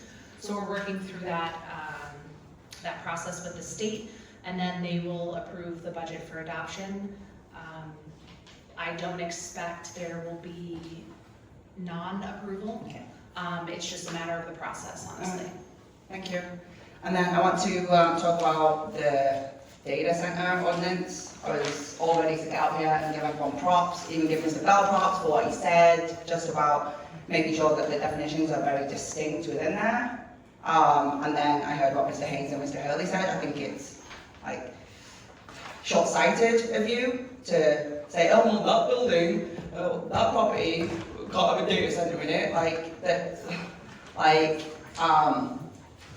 it's madness that you all would say, hey, let's look for some variables to bring data centers into town. You know, when people hear that, Mr. Hurley, they're gonna think you're like start raving mad. But anyway, then I had a question about property assessment timing. I know the assessors have been going around doing inspections and stuff like that. I've seen a couple of people on Facebook ask for timing updates of when they're expected to receive their assessments. That would be later this year, look for next year. Right.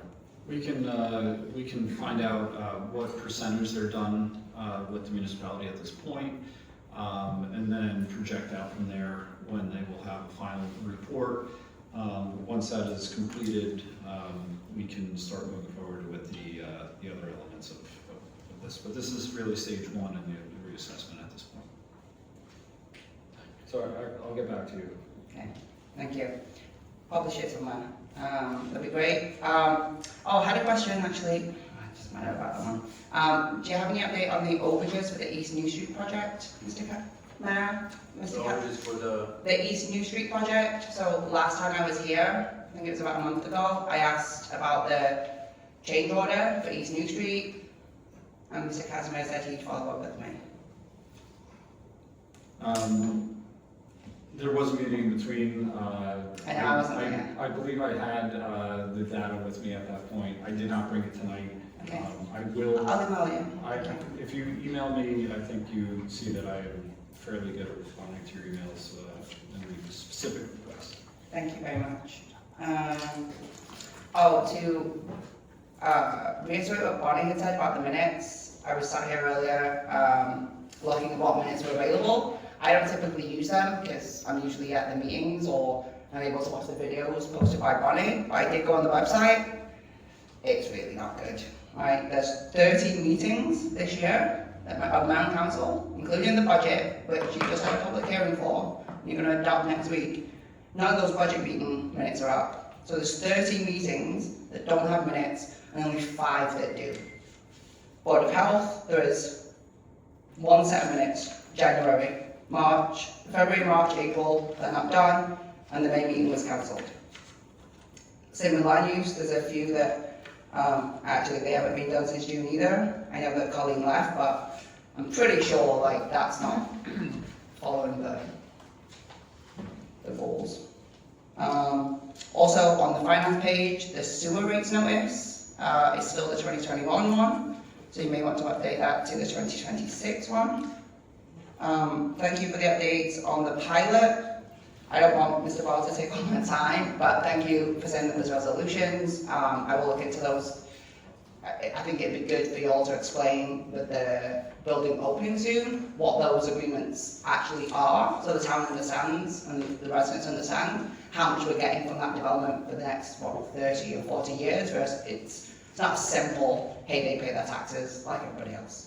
And then at the last health department meeting, I think, they reported on 2 infectious diseases in town, and the Board of Health said that they couldn't tell residents what those infectious diseases were because of HIPAA violations, but simply stating the diseases shouldn't be a HIPAA violation. And that's it, thank you. Thank you, Katie.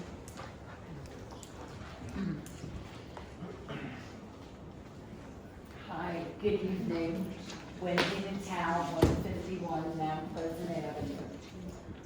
On a good note, I want to say the cherry tree event was really great, very nice. And we enjoyed it and hope to have more of those events in the coming year. Okay, but at the event, it was funny. I ended up coming up with what I thought was a great idea. I've always loved in Denville, and actually I was discussing this with Councilwoman Burnside. If you go onto Pocono Road, there's like an island, and they creative landscaping puts the most beautiful seasonal decorations out. So I went home that week and I got in touch with Creative Landscaping, thinking if they do it for Denville, maybe he would consider, especially because he has an office in Rockaway Borough, maybe he would, work something out with us. But unfortunately, he is very busy right now and cannot do it. And when I was telling my husband, Angelo Natal, that he left.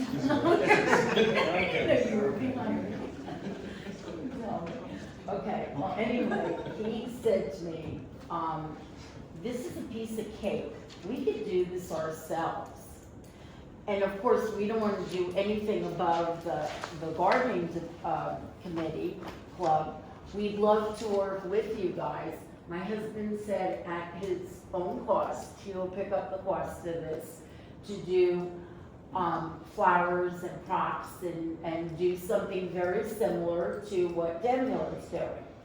So the two of us thought about it and decided, nothing is written in stone, and plus we would like input from everybody and if anybody else wants to help. But we thought to just start and see how it goes.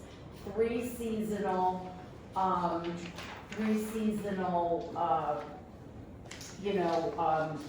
props during the fall, for instance. We would put mums and seasonal flowers, and we would get pumpkins and scarecrows and, everything that applies to that type of season. Then we were thinking, which I love too, Creative Landscaping puts up, if any of you have seen the door, that for Christmas that's decorated with a wreath and lights, And my husband said he had no problem getting a door and securing it and, you know, putting presents just like they do around the area and, basically, you know, making it holiday-ish, you know, not for a specific, just for the holidays, for the season of giving and lights and greenery. Then my favorite is, what they have now, is the gnomes and the little houses. And I really don't think they have too many fairies, but I love fairies and I have my own fairy gardens at home and fairy houses, and I just think that that's so incredible. And of course, with each season goes the seasonal flowers, and that's where, you know, the garden committee would love to have your input and help and, you know, whatever you think. And we feel that this would be a wonderful contribution to our community. And again, I love things where everybody's working together, and maybe I'll even get the Girl Scouts involved and the Boy Scouts, and they love doing this type of stuff. And, you know, for me, for somebody to drive by, like how I drive by in Denville, and smile every time I see that, makes it all completely worthwhile. And Angelo said, as far as so you don't have to worry, because he's a pro at this stuff. He always has safety features in mind. He said he would have everything so secured, and you know, nothing's gonna be heavy anyway where it could blow and damage anything, but he would secure everything so that it's totally safe against the wind and the weather. And so I'm really hoping that you'll give us an approval, and then, you know, we could start, it's a little too late now, but we could definitely start brainstorming about the fall to get, you know, stuff together. Plus, you know, go out shopping and, you know, what we need, all the, you know, pumpkins are gonna be coming out and. So one of the things, yeah, so one of the things, you know, the garden club's working with, I know DPW, I know they were talking about the point, coming up with a detailed plan of what they want to do at the point between, right on the border of Denville there, Main Street and 46. That, you know, the garden club is taking the lead on that, but certainly any suggestions, things like that, we would ask. But we'd like to do it on Lakeside, because that's a vessel to the whole community, and you could see that from Main Street. And we were thinking, what was it, 10 by 10, you measured? 10 by 10 area? Yeah, so I'll have the garden club kind of take the lead in any things like that, but there's other things that we talk about, like the different seasons, you know, we've talked about something on Rockaway Ave, you know, possibly now with the cherry tree, something on. Right next Lakeside. to the cherry tree. Yeah, so, but no, we'll take your comments and advisement, and, you know, we'll see how we can move forward. Wendy, I did speak to the DPW director that day that you and I spoke about a garden there. And the only thing he said is we'd have to be really careful because it's probably one of the biggest areas for the deer to go and eat. And we just have to be careful about what we put there. We're even having a problem with deer for the planters that are like around TJ and the Board of Education. But there are certain flowers that deers don't like, and plus some of they're not gonna be attracted to the props that we were thinking about using. They wouldn't bother, you know, they'll know they're not real pumpkins, because we're not putting real pumpkins. But, yeah, Wendy, thank you, we'll continue this discussion, you're at 5 minutes. Oh, I'm sorry, I didn't realize. Okay, thank you for your time. So we'll continue that discussion. Oh, you know what, just real fast, I wanted to just hand out, maybe you could pass them around, because some people don't really know what I'm talking about. So if you could just give everyone, you know, this is Denville, and I got for the audience. Okay, just a pass. Go ahead. Good evening. I'm Maureen Ultimo, Unit Rockaway, Mayor. Nice to see you. Been here about 6 years. New Jersey girl, boys. Okay, my concern is I love Rockaway Borough. It's awesome. Feel like I live in a northern volcano. Flat streets, amazing. We have one problem. Have this pole by my house potentially going down. There was a report tonight given. I'm sorry to interrupt, I'm gonna pull by your house, what? 65 West Flag Street, my poles keep falling down. The one pole They said in the report tonight that it was in February. That's incorrect. The first poll, well, there was many polls I felt, but where I started documenting was November, a dead tree knocked down the pole this year. In February, dead tree knocked down the pole. In July, tree with vines, not very well, knocked down the pole.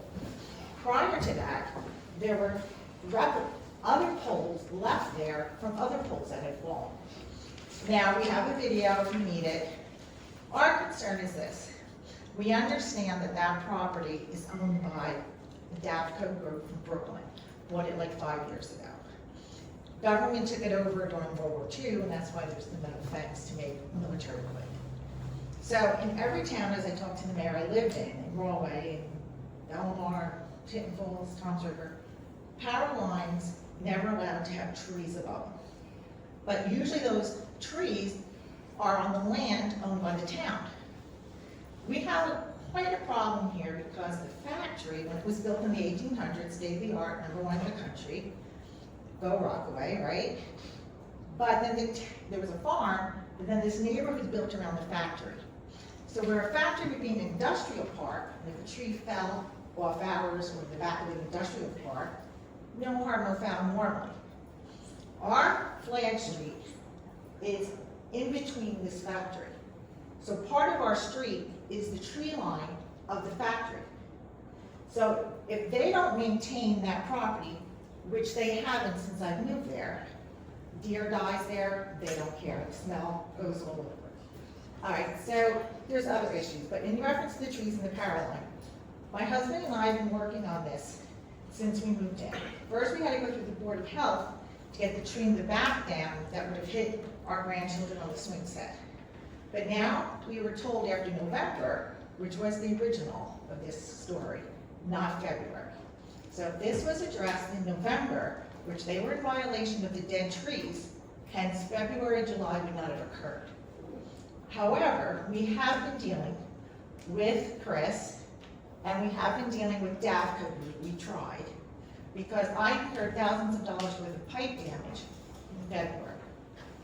Now, November you could say was who knew?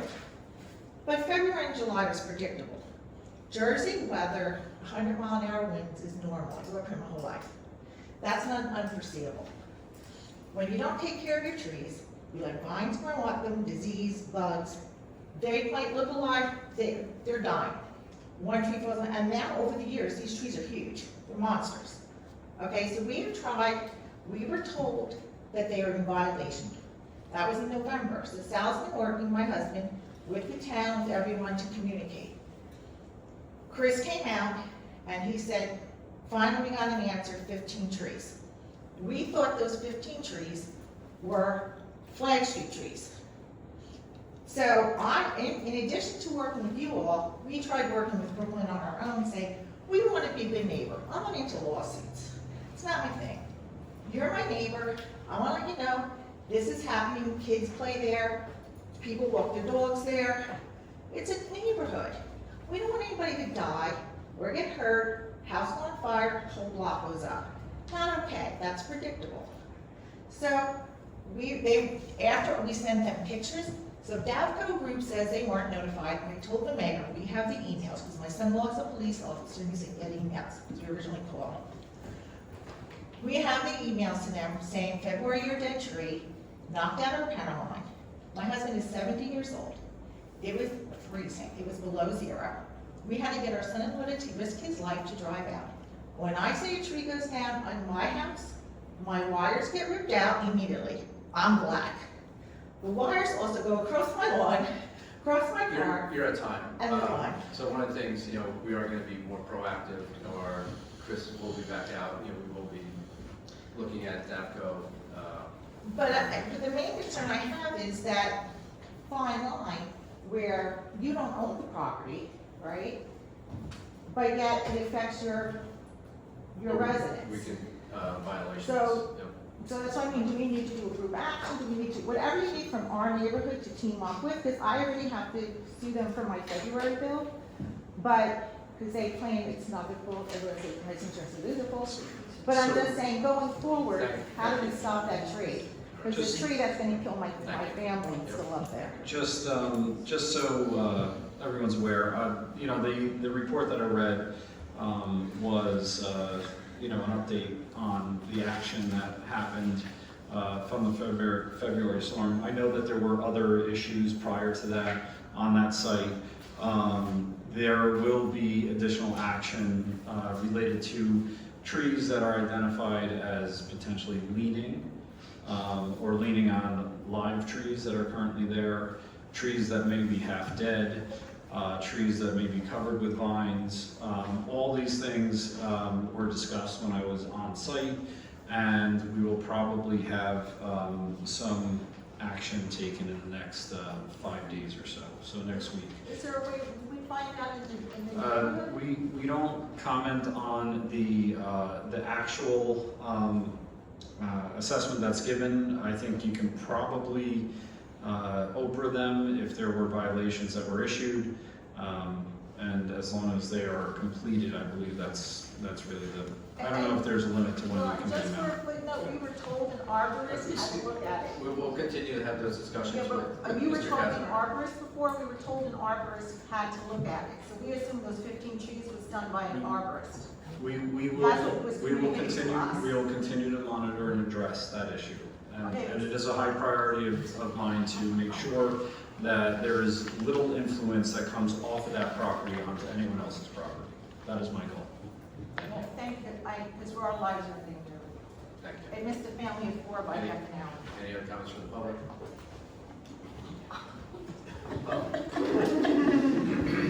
Angelo and Tal, 151 Pleasant Avenue, Rockaway. I guess I just found out, whatever, my wife says I'm paying for those flowers, whatever. But here's the thing. Let's not think negative, let's think positive itself. Forget the deers itself. If Danville can do it, we can do it, okay? That's mostly important itself, okay? If my wife wants it, I think it's gonna beautify that island itself. But we shouldn't have negative things about like, well, the deer are gonna eat it. I wasn't asking. Excuse me. Angela has the floor. Well, I'm not trying to be funny about it, so what I'm trying to say is like, we weren't asking a dime from the town itself. We want to beautify this. I go to a lot of towns, I want this town to be beautiful as possible itself. So we weren't asking for anything right there. Now, what I do want to speak about with the administrator or the mayor itself, on McKinley and Addison.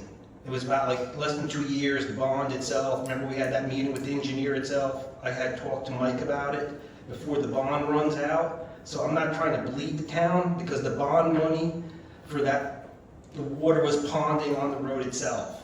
So I think that the town should take action, and use that bond to the, the company that did the paving itself. So I had talked to Mike about it before. I think we should take action on that. Another thing too, on, I believe it's 45 Flag Street, I think it is. So I don't know if, is that less than 2 years now that road got paved or more? Less, yeah. Okay, less, perfect. Perfect example, I brought it up. He's apparently here today.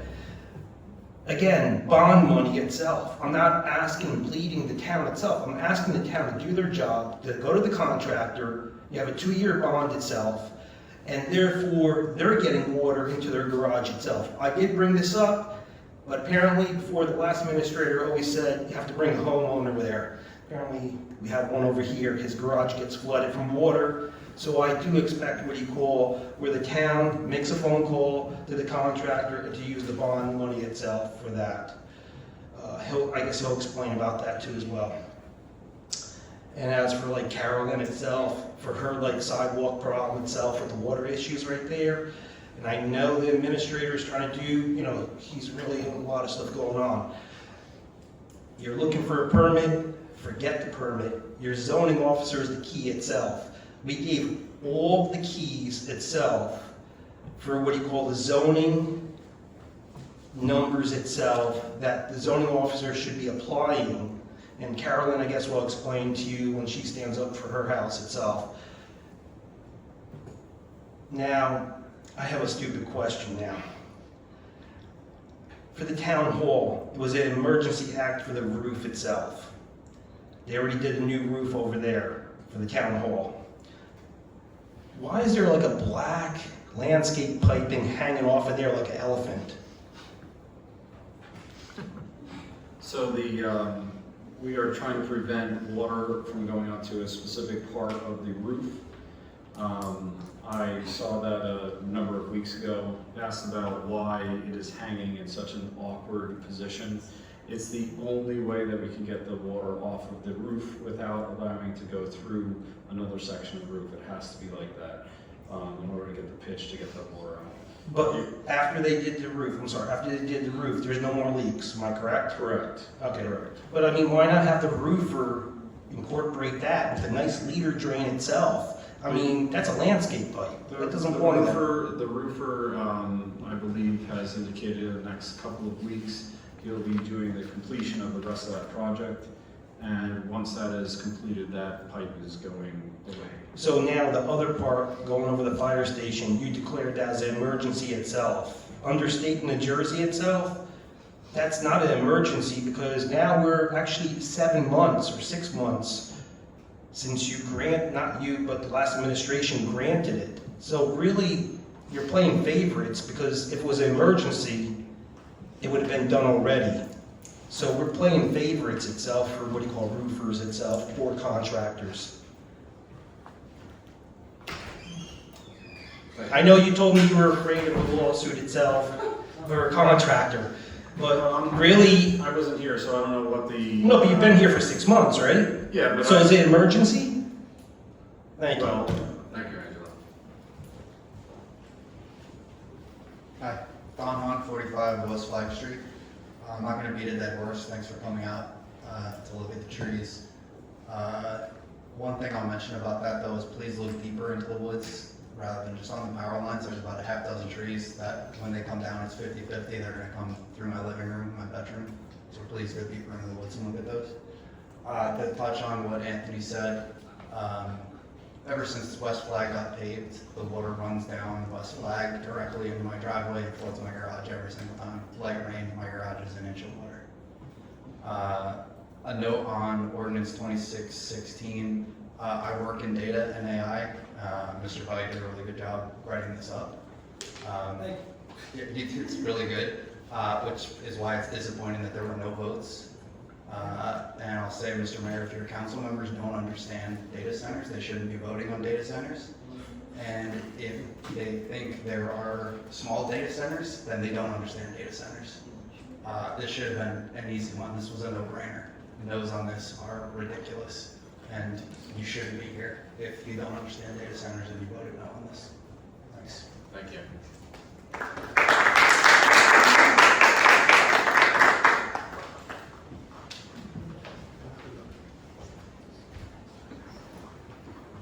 Brian O'Connor, 10 Highview Ave.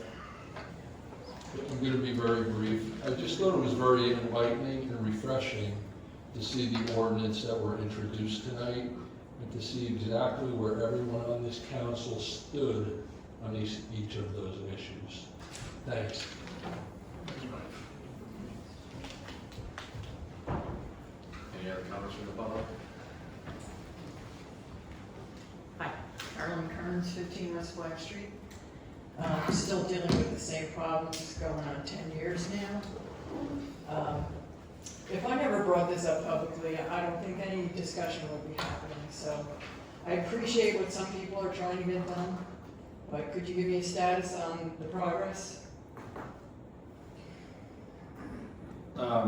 Earlier today, I actually sent you a response to Mr. DeVito's question about what kind of progress. I did meet with the engineer at your site, the property maintenance individual.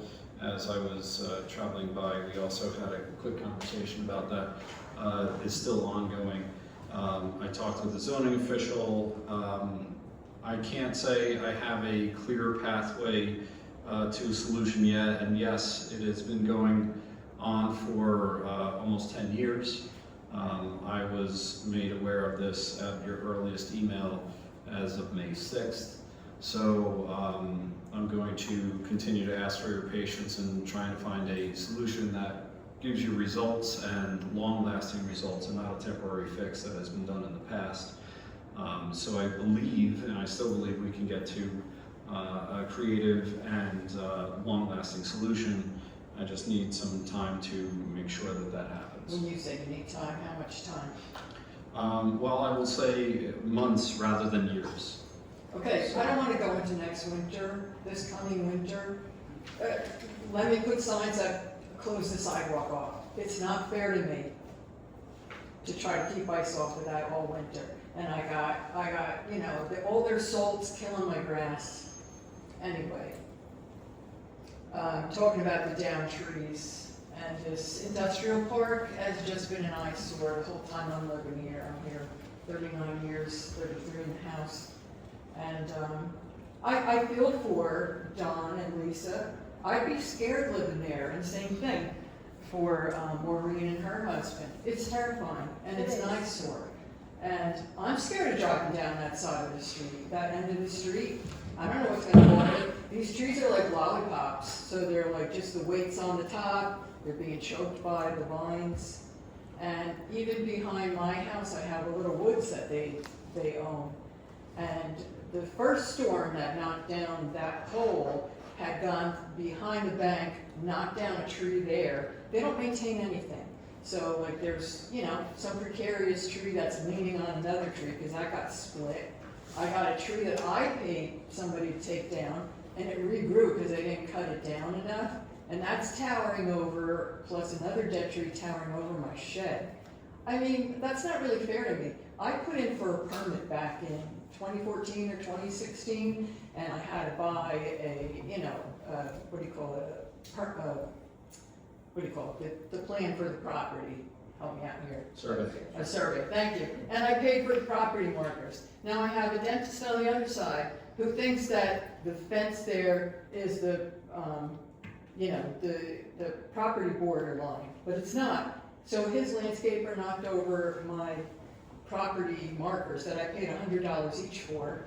Plus, he paid some gypsy guy to steal my rebar and cement property markers that were there when we bought the house. So I don't have a good feeling with this dentist. He's not going to hold up his deal. So the pressure's on the town to make him fix it, or you fix it, like you do. If someone doesn't shovel, you do it, and then you charge them for it. That's what needs to be done. The job needs to be done correctly, and the town should do it, and you pay it, and then make him pay for it. Make him pay you back. He's not going to do it. He's not going to do it in a timely manner. I mean, I've been reporting that it got fixed finally. 2018, he wrote a letter. 2020, someone came out, and it's still not right. So I don't know what's going on, but it feels like nothing's going on. So I'm frustrated. And it was scary with the power going out. So thanks for listening. But just to backtrack, awesome job on the cherry tree thing. That was really nice. A couple like little questions, if I still have time. I'm going to suggest someone else watches the clock so you can focus. The other thing is, the town sign should be pretty. I'm sick of these ugly ones. Our town looks ugly. Look at Wharton's signs, look at Denville's signs. They're beautiful. It feels welcoming. They got beautiful lamp posts with planters. Just a little pot here and there, just as gorgeous. Our town could look gorgeous. Instead, we got 114 Beach Street making it look crappy down Main Street, on side streets. Ooh, sorry. Thank you, Mrs. Anyway, Harris. Thank you for your time. okay. I just wanted to thank you for that. And then maybe rearrange the room so we have more room for the public. Thank you, Karen. All right, thank you. Anybody else? Okay, Bonnie Hook, back to one other question, a little bit with the budget. It was discussion of people piling up different jobs and whatever, you know more better, the administrator knows better, but the problem I have is all the money coming out of, like, for the rec director, if he does a lot of other things, all the money's coming out of the rec, and you're taking away from our public. and from our rec programs and from everything for all his salary to be out of there. So I would like that handled in a professional manner. I don't think that's normal practice, that if he's doing something for the DPW, should it be taken out of the DPW, or It does. It is. It is. Yep. Okay, all right. I guess I'll do an Oprah to find out the breakdown then, because I guess that's the big question. Okay, the other thing was with we talked about the land use and representatives and coming back because it was a D variance, I understand that. But I wanted to make it clear that many people of your representatives don't go to these meetings. You know, a lot of times, like, you don't go to the Board of Health, but you come with a report, except for the last report that we didn't hear, what just happened Tuesday night at the Board of Health, July 7th, we didn't hear a report from that. I don't do Board of Health. I'm not Board of Health, I'm sorry, Board of Ed. No, I was actually working, I was unable to attend. Okay, usually you would get a report. I know, Melissa, you don't go to a lot of the health departments, but you do give a report most of the time if you don't make it. Tuesday. I hope so, because last meeting was not a good one. So I really, understand that. yes, so let's see if we can rise above that. The other thing, so basically what I would like is a land use thing. And they just approved well, you all know this, but the public doesn't. They just approved a big gym off of the school by Park Lake. So everybody should be aware of that and know that. So that's why I want these things reported for the public. And well, first with the data centers, I'm very upset that all the no's on these data centers. You guys have to do your research. It's not okay in this small town to even think about it, and all the health issues, the noise, and to think that just because a business is doing good and they have a big property, they could be doing so good, they're gonna move out, and it's gonna be empty, so that has nothing to do with anything. I would like to see Rockaway definitely pass that ordinance and not have any data centers here. And on a good note, the cherry tree was a very nice event, and I look forward to the cars and coffee. That's always fun, and that's it. Thank you. Thank you, Mike. Any other comments from the public? Hearing none, close the meeting to the public. Motion to adjourn. Second. Thank you. Thank you.